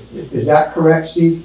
It is. So this is considered flat work. So this is for infrastructure, Right. water, wastewater, the inspections of things that essentially go on ground or underground. And then there will be a vertical component to this also that is separate from this. So this is for the flat work that needs to be done. And the fee structure that the city has in place is you take the estimated cost of the project, and 1.75% of that is collected by the city for plans, checks, and things like that. And then an additional 3.75 of that total project cost is collected by the city for things like grading and encroachment permits and inspections. So the total estimated fees for those two, the 1.75 and the 3.75 combined, is $358,000. So this worst case scenario of $200,000 will easily be covered by those fees. And whatever fees we collect that we don't use, it's a refund or a refund or a credit towards towards the next phase of the project. Okay, good. So this is just the infrastructure and the roads? This is for all the flat work, yes, Is before it they for start the- going vertical with Each anything. lot, each encroachment for each lot, are they building like the paths and It'll grade the pad. the grading of the paths? That would be the That's flat work. included? That is And the water included sewer in the, hookup would be stubbed out, Yes. ready for them, Okay. I think, right? yes, it's all the grading, all the encroachment permits, all of the inspections that will require city approval prior to the next phase, which is the vertical stage. Storm drains, all that stuff.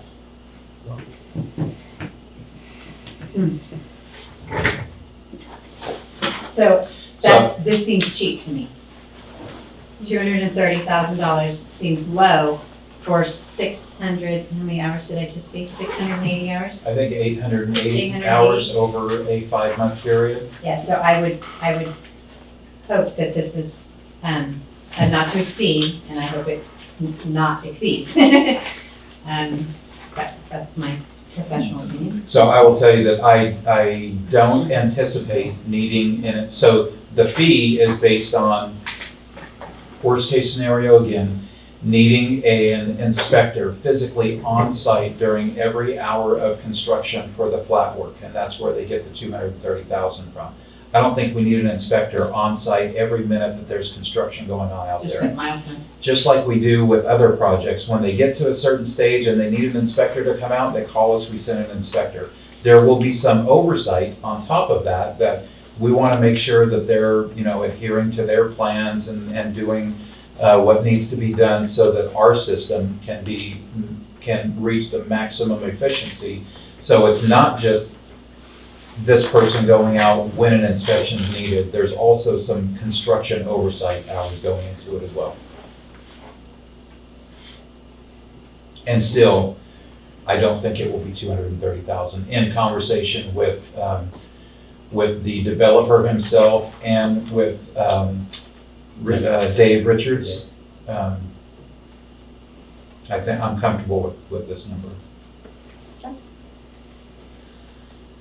gonna open this up to public comment real quick, see if anyone has any public comment. Amy? I just wanted to add, part of the reason you were thinking it might be under is they actually have a geotechnical engineer who they are paying for separately, who is also on site through the whole grading process. So that number might seem low, but it does not include his costs. Thank you for that. Any other public comment? And what about online? Okay, seeing none, I'd like to come back and anybody have any questions or comments? I'll make a motion to approve task order 19. Second. And a second. Clemente. Aye. Brolio. Aye. Moncada. Aye. Herman. Aye. Sharada. Aye. Thank you. Okay, for item F, do we want to talk about all these together and then one big motion for all the resolutions, or do we need to break these apart and do them one by one by one? I would like to discuss it all together, and if it's allowed to. You can discuss them all together, and you can approve them all together. You can just move the staff recommendation, and then that would take care of it. Thank you for that. Okay, so we'll have you start talking, Steve. This is basically several resolutions for new job descriptions for our fire department, firefighter, fire captain, fire chief, fire lieutenant, fire engineer, fire captain 2, a recruit firefighter, and I don't know if I missed one in there. Interim city, So, Steve, you're up. Thank you very much, Mayor and council members. Before you tonight is a request to approve 4 separate resolutions all relating to your fire department. So this is a result of additional funding that we anticipate receiving from Measure A. Currently, your staffing at your fire department consists of 5 full-time employees. Those 5 full-time employees is a division chief, a battalion chief, a fire captain, and 2 fire lieutenants. Those 5 full-time employees are supplemented by 5 part-time employees. Your 5 part-time employees is a part-time fire chief and 4 part-time firefighters. What that model of staffing allows for right now is what's called 2-0 staffing. It means we have 1 fire station that has 1 engine. That 1 engine has 2 fire staff members on every call that it goes on. Funding from Measure A will allow our city to transition from a combination full-time, part-time department to a full-time fire department. What that full-time fire department will allow us to do is go to what's called 3-0 staffing, which means there are now 3 staff members on every fire engine. It would allow for a fire captain, a fire engineer, and a firefighter on every engine 24 hours a day, 7 days a week, 365 days a year. I believe that your fire chief, prior to me coming, has presented the council with the benefits of going from 2-0 staffing to 3-0 staffing. I think he even presented a 4-0 staffing option at some presentation that he gave. We can't afford to go to 4-0. There's no department around here other than a couple of CAL FIRE departments that are 4-0. For most of the departments in this county, they've already transitioned to 3-0. We're one of the last entities, one of the last fire departments in the county that still operates on a 2-0 model, and this funding allows us to go to 3-0. So just for a moment, can you clarify for audience the benefits of having a 3-0 staffing as opposed to a 2-0? Yes, I can, and thank you for asking. It completely changes the model of operation on a fire scene. So when you go from 2 people on a fire engine arriving on, let's just say, a structure fire, we have mutual aid from other departments coming in. But until those mutual aid departments arrive, those 2 people are basically just sitting there. They can do a defensive attack on the fire. They certainly can't go interior. They can't do anything other than basically make sure that the area is safe, that people are evacuated. They can cut the utilities to the structure, but they're basically waiting. With 3 people on an engine, there's the whole model, the responsibility of the individuals on the engine change. Because right now, with 2.0, you have a captain or a battalion chief or a division chief and a lieutenant on the engine.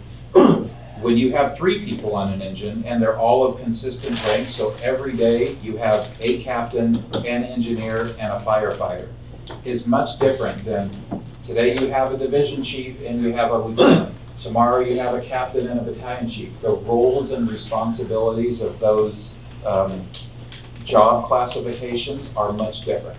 So it standardizes the process from one day to the next. You know what your staffing is going to be on every engine. You know what the qualifications of those people are. You don't have to modify on the fly your response to the situation based on who's on the engine and what rank they have and what level they have. So it's a completely different way of serving the public with fire service when you have that level of consistency. Thank you. So in March of 2024, the voters of this county passed Measure A. That Measure A is a special initiative to impose an additional 1% tax on gross sales receipts throughout the county, including the city of Angels. Although the measure passed in March, we don't start collecting that money until October of this year. So we haven't collected any of that money yet, even though the measure has passed. So we don't have any of the money yet. The money will start being collected in October. We anticipate actually receiving that money starting in about December or January of next year. December of this year or January of next year. The anticipated dollars associated with the Measure A money in a full year is about $550,000 that we anticipate receiving from Measure A money when you consider a full year. With that $550,000, we are recommending that we transition your fire chief to a full-time position. And we currently have 4 part-time firefighters that, again, one day it's this guy, the next day it's that guy, and it's a scheduling puzzle to make sure that the engine is staffed at some level. This allows 3 of those 4 firefighters to go to a full-time status. Again, providing that consistency of 1 captain, 1 lieutenant, 1 fire on every engine every day. So as we transition from this part-time to part-time, full-time combo to a fully full-time department, I thought, let's just review the job descriptions, make sure they're all up to date, and that's what we did. So we reviewed, we got legal review, we got input from the fire union on the job descriptions. We have approval from the legal review, and we have approval from the labor group on the recommendations for these new job descriptions. The job descriptions that are being updated include firefighter, fire captain, and fire chief. As part of this model, your current model calls for a lieutenant, the rank of a fire lieutenant. Well, the lieutenant implies some level of supervisory authority. When you go to a captain, if you have a captain on every engine, you don't need a lieutenant because you have that supervisory authority as a captain. So we're recommending that we transition the fire lieutenant position to a fire engineer position. What a fire engineer, the fire captain is the boss of the engine. The engineer, or what is now the lieutenant, basically drives the engine to the scene and works the pump panel. Make sure that water flows through the hose. He stays at the engine and mans the engine to make sure that water is going out the way it needs to go out, and that sufficient water is being supplied to the engine from a fire hydrant or whatever. So your engineer is your driver and your pump panel operator. So that allows your fire captain, who's the boss, and your firefighter to take that hose and go attack the fire. So it allows those 2 people to go off the engine and do what needs to be done. So that's the justification behind reclassifying the fire lieutenant to fire engineer, because we no longer need that level of supervision if a captain's on there. The new job description of fire captain 2. As part of this model, there has been talk and agreement amongst the labor group and the individual involved that 2 people will self-demote. That 2 of your current high-level officers in the department will self-demote for the good of the department and the community to the rank of captain so that improved fire service can be delivered to your city. One of those people are paid at a higher rate than the captain. And I don't think that it's fair for a person that is self-demoting, taking a reduction in title and transitioning from an administrative position to now a supervisory position, to remove money from that person. So the recommendation, my recommendation, is that person maintains that level of pay that they're getting, and the way that we can recognize and justify for future, anybody that might want to know, why is this person paid a different rate than this person when they're both captains? Well, the fact is this person's self-demoted. So it's basically establishing a job classification for this one person that is voluntarily self-demoting. And when that person resigns, retires, gets promoted, goes to another department, whatever, that position will no longer be filled. And it will be the city administrator's responsibility to come to council and ask for that position to be eliminated, or just allow it to remain on the books but never fill it again. So that's the justification for the Fire Captain 2 position. The Relief Firefighter position. So we do not currently have a job description for a Relief Firefighter.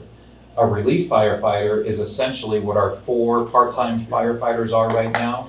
We just don't have a job description for them. 3 of those 4, ideally, will become our permanent firefighters, which leaves 1 basically with nothing.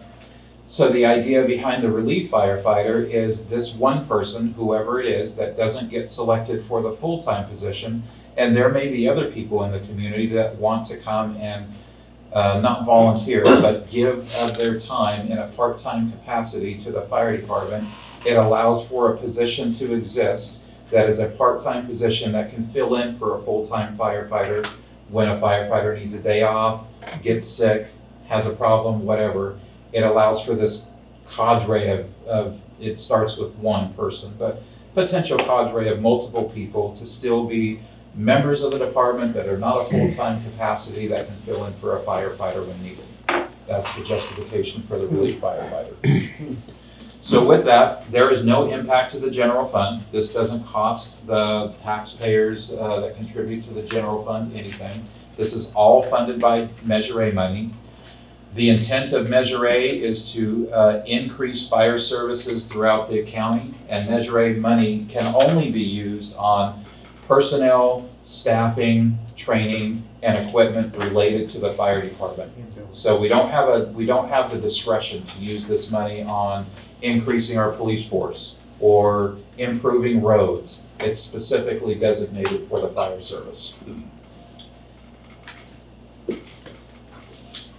Let's see if I missed anything. I included in your packet, in addition to the resolutions, and of course I didn't print it for myself, so I hope I included it in the packet, an organizational chart for the fire department of what this would look like when it's all said and done. And you taking action, if you choose to approve each of these resolutions today, this isn't going to happen tomorrow. This is going to happen over time at the discretion of the city administrator when all of the puzzle pieces fall into place that would allow for this new structure to occur. Right now you have a very vertical structure. Right now you have firefighter, lieutenant, captain, battalion chief, division chief, chief, and you don't have the width. You have a vertical structure.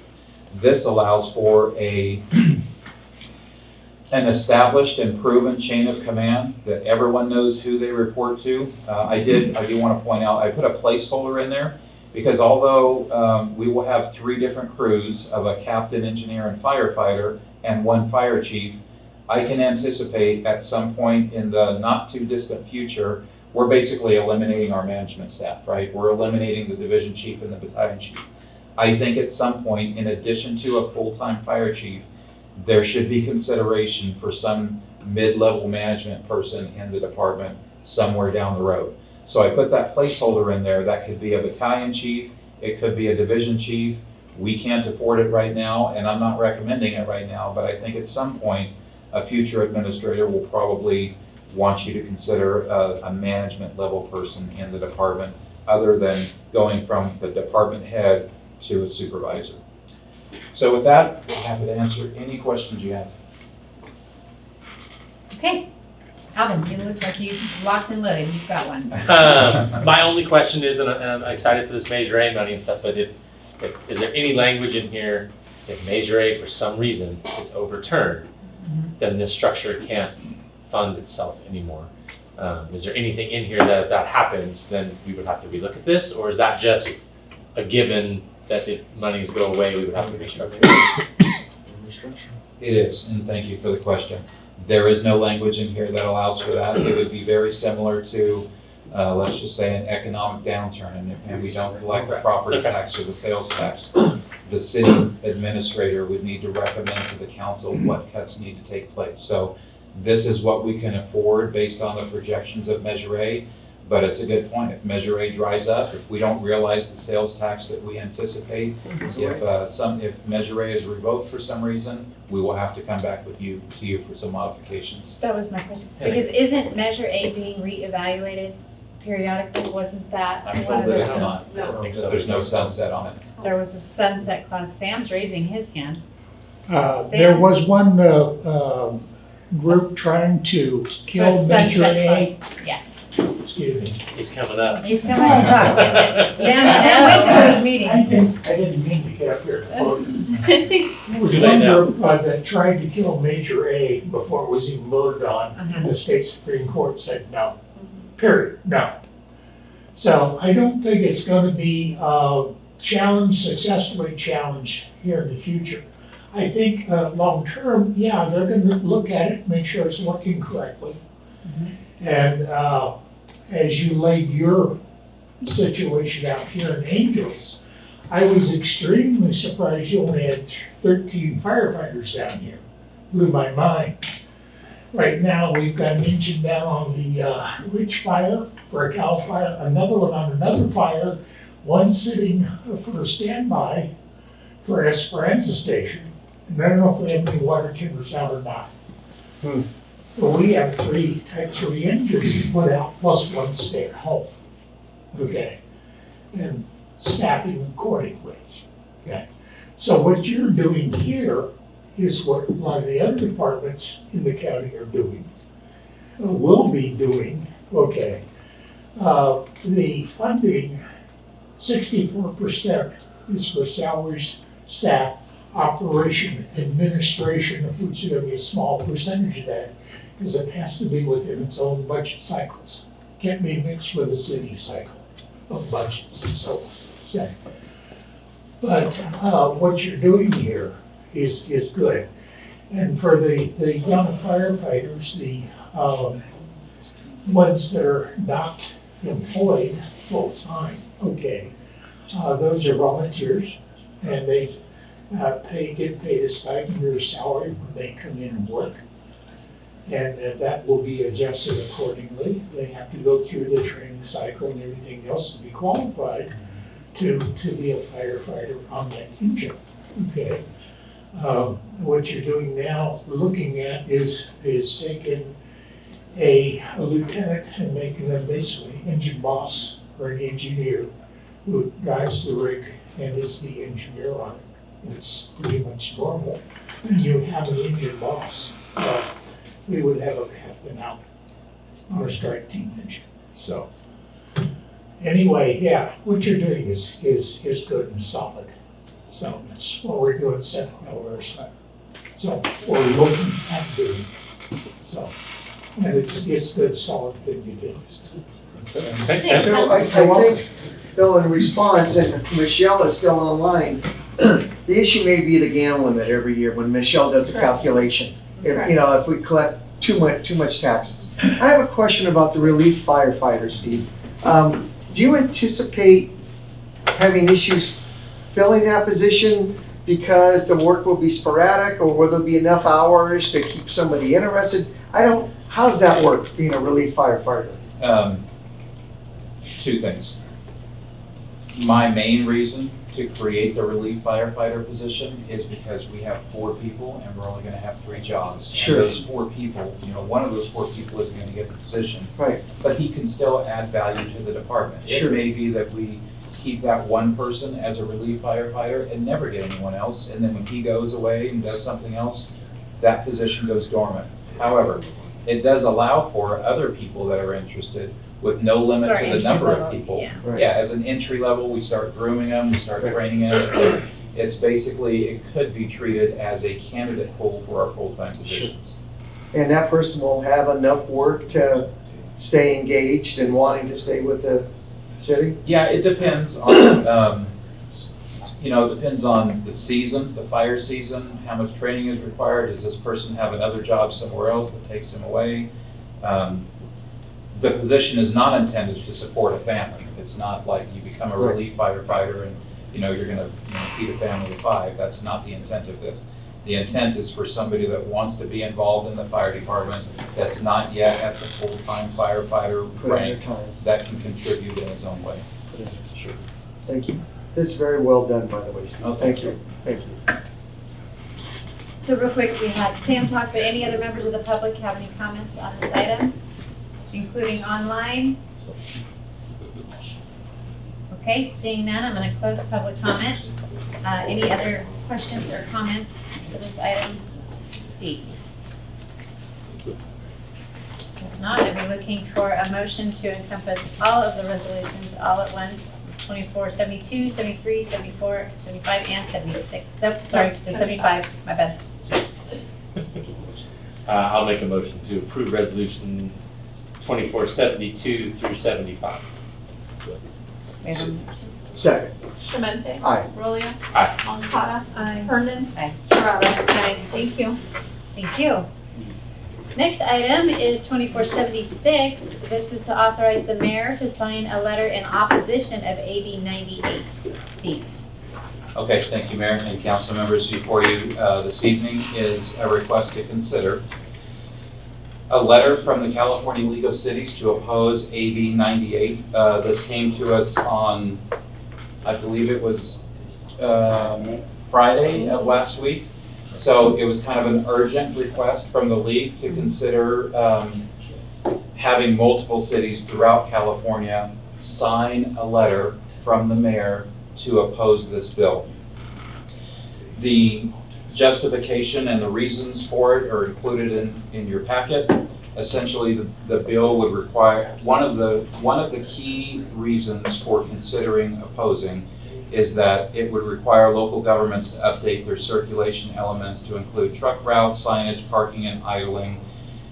And the key part is, and it would authorize the Attorney General to fine local jurisdictions $50,000 every 6 months if they're not in compliance. And the key here, as I read this bill, is it cuts the rug out from under us. It takes control from the local entity and places it outside of our control. It's a local control issue. So I'm not suggesting that you approve or deny it. I bring it to you for consideration and would be happy to take any questions that you have. I don't know if you all saw the email from the League of Cities. We were all sent that same email. Yeah. And I saw it and I was alarmed, and so I sent it to Steve and asked if we could get this agendized. And it's just another thing that the state is trying to mandate, overlord on small cities and communities, and trying to dictate to us on setbacks for warehouses and other things where we have our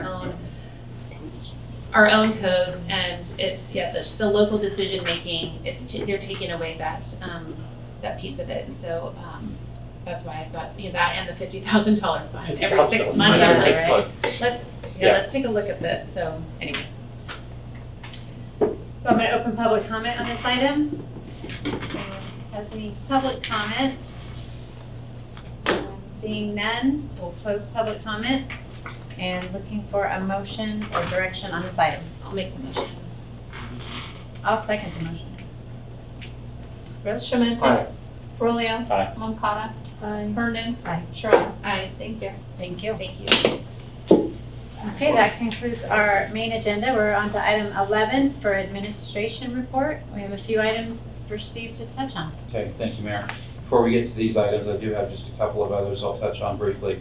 There will be a Utica outage that is, from what I'm told, planned every year. This happens every year for maintenance and upgrades and just things that need to be done.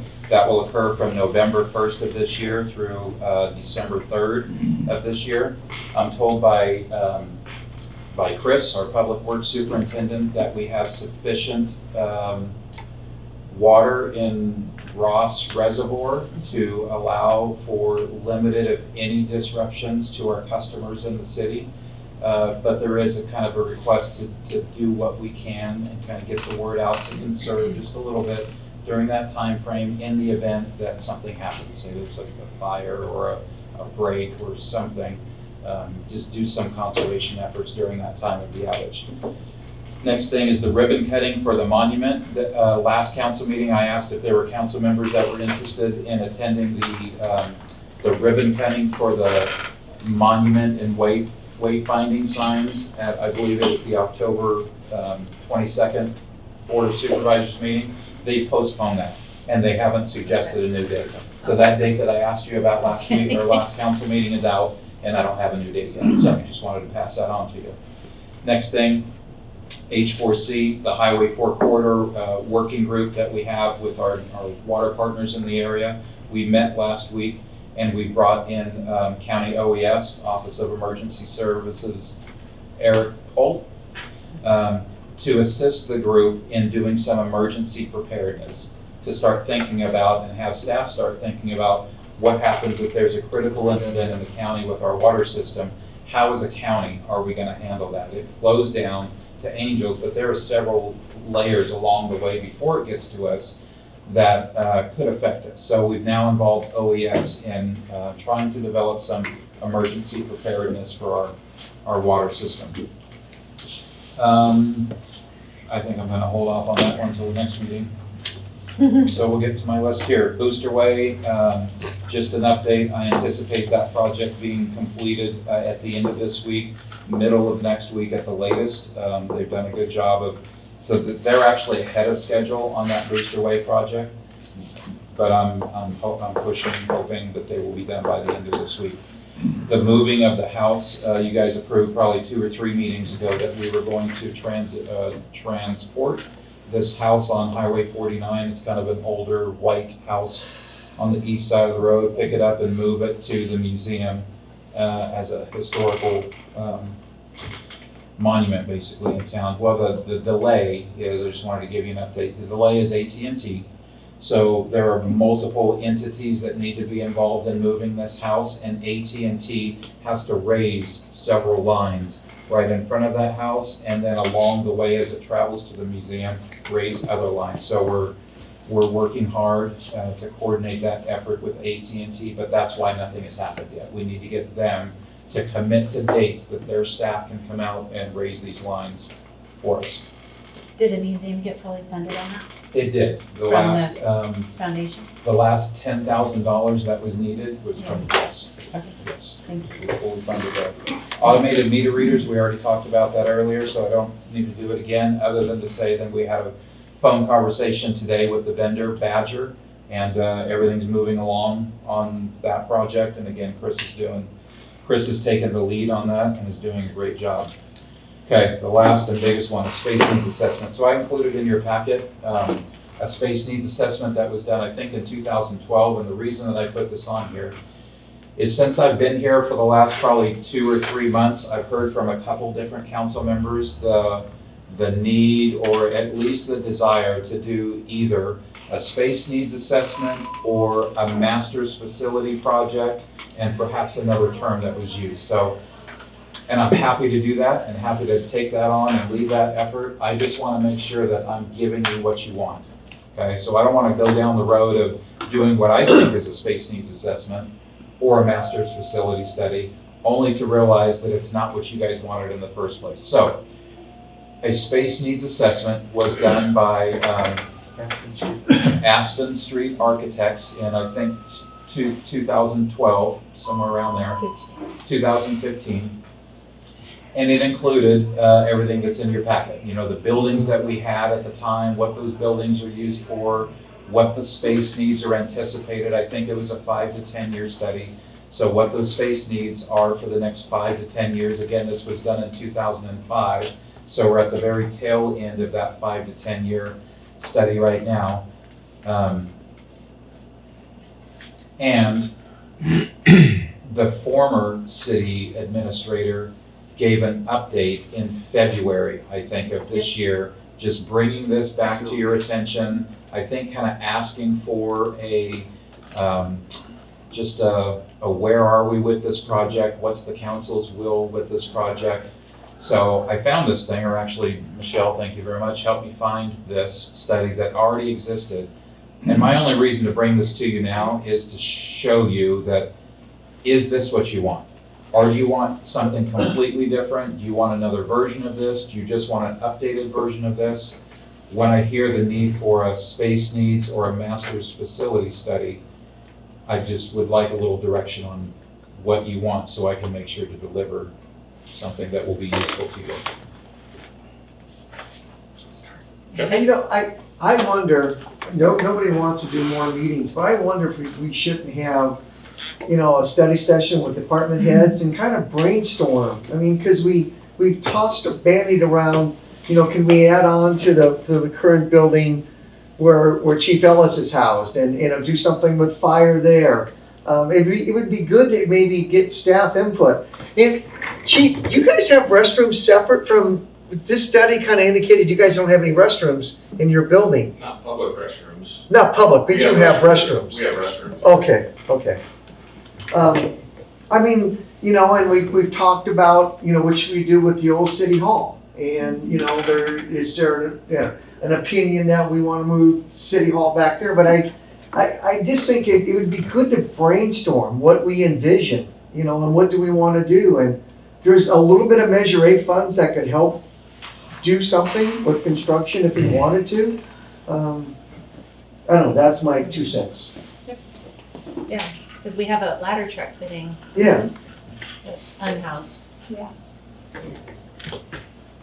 I don't know, for me, I just think we need to do something. I mean, those modular buildings over there are good. And I mean, we moved from the old city hall to there because it's kind of leaking and falling apart. I mean, rather than have 2 PG&E bills, have 1 PG&E bill. And I don't know, I would still love to see that where the police department is at is some sort of a campus there. Some sort of, I don't know, if you can put police and fire together in there and give this down here to public works or something, I don't know.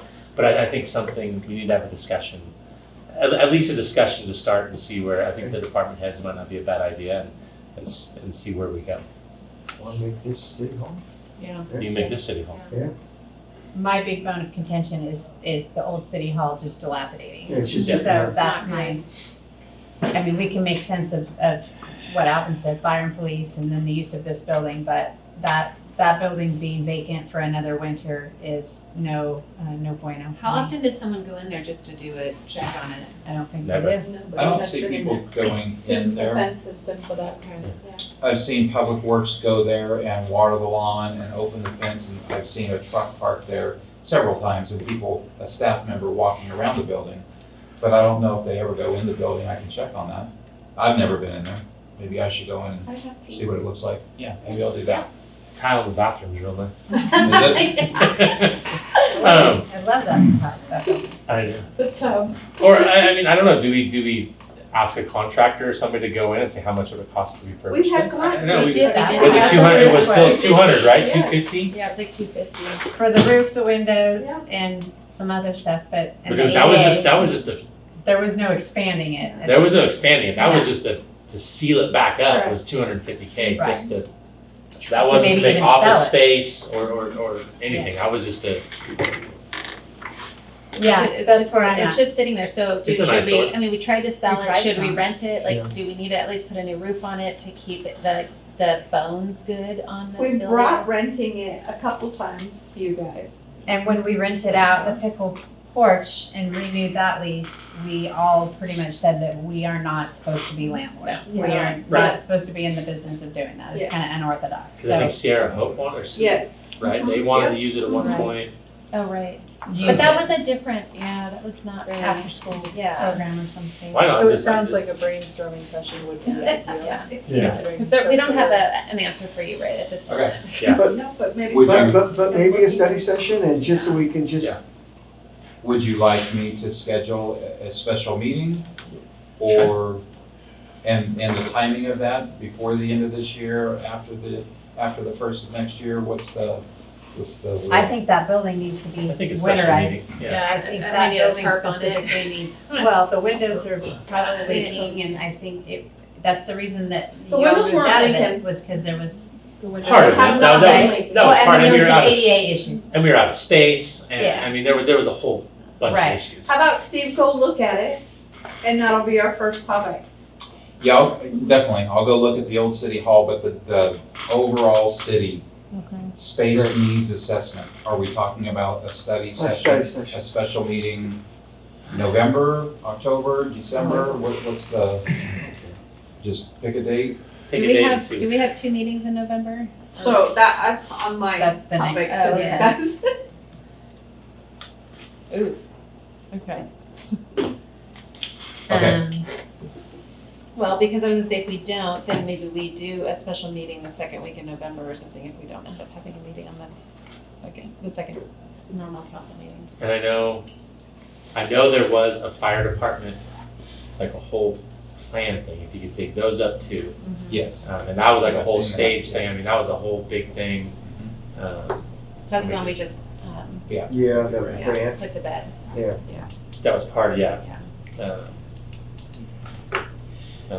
Yeah, for me, my thing is I have these things on my list to do, and I don't want them to just sit there and then I go away and nothing ever happens to it. So if it's something. I'd say end of you October. guys want me Yeah, to I mean, do. I do too. Yeah, I'm I'd good throw a for special October. meeting end of October. And that gives a month roughly to Because there's 5 weeks in October and we Yeah. have 2 meetings, so. And that's not regardless how horrible. the election goes, we just need to keep this moving forward. Yeah. Yeah. Correct. And I do agree that the old city hall's looking pretty rough. I will go in there and check it out. I just drove by again today. Okay, those are all the items I have, thank you. Okay, thank you. Council report. Caroline, let's start with you. Let's see, I attended the MACT fundraising this weekend. I went on Saturday and got a tour of the new building and what the museum, Native American Museum is going to look like, the roundhouse in the front. Met the new museum director there, Christopher, and it's a little, it's just a little weird going back to that property. Oh, Yeah. But it's Very cool, thoughtful. yeah, it's very cool, what they're doing, and we're just really excited about, all the stuff they're doing, an outdoor classroom in the back, I don't know if anybody else had that opportunity to go, but they had, food and festivities and an auction and all kinds of stuff. If you drove by, the Valente house is It's down. down. It's down. Yeah, so they're going to put a Native American, garden there with Oh. umachas. Oh. And so when you come up the highway, you'll see that garden and the umachas. And then the Porovich property is right now being used as like a maintenance building for all their vehicles. So that's not coming down anytime soon. So, but they do plan on expanding there. But it was very interesting seeing all that. I went to the 9/11 event that Habitat for Humanity held up at the Murphy's Veterans Park, and they asked veterans and first responders to be there. And so that was really nice and well attended. And then we were at the COG. Do you want to do the COG report? Sure, Okay. you can. I mean, go for There was it. just the one big thing that we did, really, the one big item we approved. For the CTA. Yeah. We moved into hiring Aspen Street architects to plan the new CTA building, so the transit center. It's really exciting, Yes. unless there was anything else from COVID. Okay. Let's see, we had a wagon trail project status report that was given to us by the director of Public Works. So I have that if anyone wants to take a look at it. The sign replacement project, that was also 100% completed. Let's see. Valley Springs Safe Schools has started, so the work should be completed by the end of October. Wagon trails, so Pole Station to Vallecito Road, they're working on the wall. They're also creating a channel for Nassau Creek. Oh, sorry about that. Thank you. New Hunt Road connection at Highway 4, and then they're shifting to the final segment of new Highway 4 alignment, and that should be done by June of 2025. So along with what Caroline just mentioned, we also got the year-end report. So ridership was up 40%, which is the highest recorded in history. They had 8,000 dial ride and then 31,000 for the fixed routes. So that equates to about $36 per person. So they said that the cost per hour had gone down 3%, which is right on target, and miles driven had increased by 30%. We received a second bus, and we have 2 more coming, and they're ordering another van that will be a hybrid van. So that was COG and CTA, and then I attended LAFCO last night. So at LAFCO, we talked about our conflict of interest code, which is updating or accepting that no language was changed to it. Let's see, and then we also discussed the annual conference that's taking place October 16th through the 18th. Both John, who is our executive director, and Anita will be giving a presentation regarding those entities who don't necessarily need to report to LAFCO, but in a sense it does affect LAFCO, and one of those is the Mountain Oaks School District and some things that had come up with annexation with the San Andreas Sanitary District. So something that, like I said, how would you vote for agencies that are not within LAFCO? So they're going to be giving that presentation. Yeah, I think that kind of covers my report. I got nothing other than I got to Utah this tonight. And I don't have nothing to report. And I have nothing other than, yes, Utica comes up next week on your calendar, Rose, so let's jump on calendar. Yeah, so here's the rest of September. Utica's on the 24th at 5:30. I also have on the 23rd the groundbreaking for Habitat. Yes. Okay. 9 a.m., right? Yes, and then we're jumping into October. So did you want to add the space needs assessment on here? Sure. So this ribbon cutting at the county board is been canceled, yes. So, but there's UWPA, is on that. and then, we can either do it, I'm off Monday, Tuesday, so you let me know. My question to you was going to be on November 5th, it's election day. We also have a council meeting scheduled, and I was wondering if you wanted to cancel that meeting. Cancel it all together, or and only have one in November? That, or we do a special meeting if need be. Mm-hmm. I don't think we need to cancel it. No? We need to cancel it. Yeah. Which is November 19th. When is Thanksgiving? Is it the 21st? No, I'm talking about 28th. She's talking about canceling the 5th because it's on because the election day. Oh, and we'll be here with council. Yeah. I see. I see both sides of it because people want to also know what's going on here, but they also Right. want to know what's going on in the election. So yeah. Can we just have We can run a ticker on the bottom. Yeah. Try to make that a light meeting. Yes. Maybe make it a light meeting. Make it a lighter. Okay. Start at 5, like, or start with our closed session and If rock we it out. need to have Yeah. a session. If we need one. Yeah, if we Okay, we'll just make a note to try and have it be a live meeting. So you want to start at 5 even if there's no closed session? Just to be No, I able don't to get think out? we can do can't that. do that. We can't adjust the time. Oh, that's No. right. Yes, it's 6 o'clock. We have to call it a special meeting. Scott, maybe we can do that, but then we can't do certain things. And then back to the space needs, I'm available like the 23rd, 24th. So go back to October? Yeah, I'm available 23rd, 24th, if anybody wants to look at that. Or I'm good 23rd, 24th. 24th is a candidates night, Oh yeah, starting that's at right. 5:30. So. Are we thinking evening? Or we could do midday, I don't know, what you Okay, we guys. could do morning, midday. I mean, we could do it at City Hall in the morning. I mean, 8 o'clock in the morning. Mhm. Just get it over with. I'd rather not do 8 o'clock, I'd rather do early afternoon. I'm good either way. So like at Like 2 o'clock? 3? 2, 3? 2 or 3, yeah, that would be fine. Okay. 3 So, o'clock on the 23rd? yeah, 2 o'clock on the 23rd. Did you say 2 or 3? Whatever works for you guys. I don't have anything. 2. on that day. 2. 2? Okay. Going once, going once, going twice. Done. 2 And we're o'clock, doing that 23rd, we'll here probably do or it here at- because Yeah, if we're here, having. because we have to have public. Right, public, yeah, that's fine. Then it's, City Hall's too small. Okay. Okay. 23rd, 2 o'clock. We bring our thinking caps, huh? Are we thinking like an hour and a half or 2 hours? Maybe schedule 2 and hopefully gets done. in Yeah. hours. Okay, future agenda items. Excuse me. I have one. Uh-huh. I'd like us, Steve, I don't know how we go about, but in the new parking lot by Pickled Porch, we have some folks that are doing overnight parking, and I know we have a sign across the street, but, you know, what would it take for us to put the signage? I know that city engineer is working on a parking configuration for that new parking lot, but what about signage?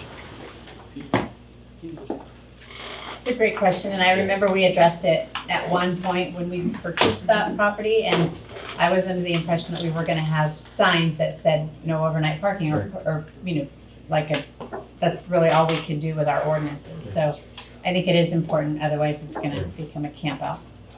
So I do, thank you for the question. I do know that we, the city, do not have an ordinance that prohibits overnight parking currently. However, we have an ordinance that allows the city council by resolution to designate an area as a no parking. And once we have the council resolution, we post it with appropriate signage, we can enforce that. For no parking. For either no parking or during certain hours or no, you by resolution can do anything you want with parking, essentially. So I can, if there's interest in it, I can bring an item. I noticed that tonight when I came here, that there's a sign in the parking lot where I park across the street. It's kind of not very visible right now, but it does say no, I think it says no overnight parking and it has specific hours. So we can do something like that at that lot by resolution if we like. We talking specific hours or just no over? So, or do you want me to bring you options and you debate it as part of the discussion? Okay, we'll do that. Thank you. Any other future agenda items? I will be bringing the conflict of interest as well, because it has to be done this year, so. Already? Yeah, the conflict of interest. Yeah, it's every 2 years we have to evaluate. Oh, that. Yeah. Yes. Okay. No, it's gonna be done every year. Okay, I would like to thank you all. We are going to go back into closed session, and this will conclude us at 8:39. Thank you.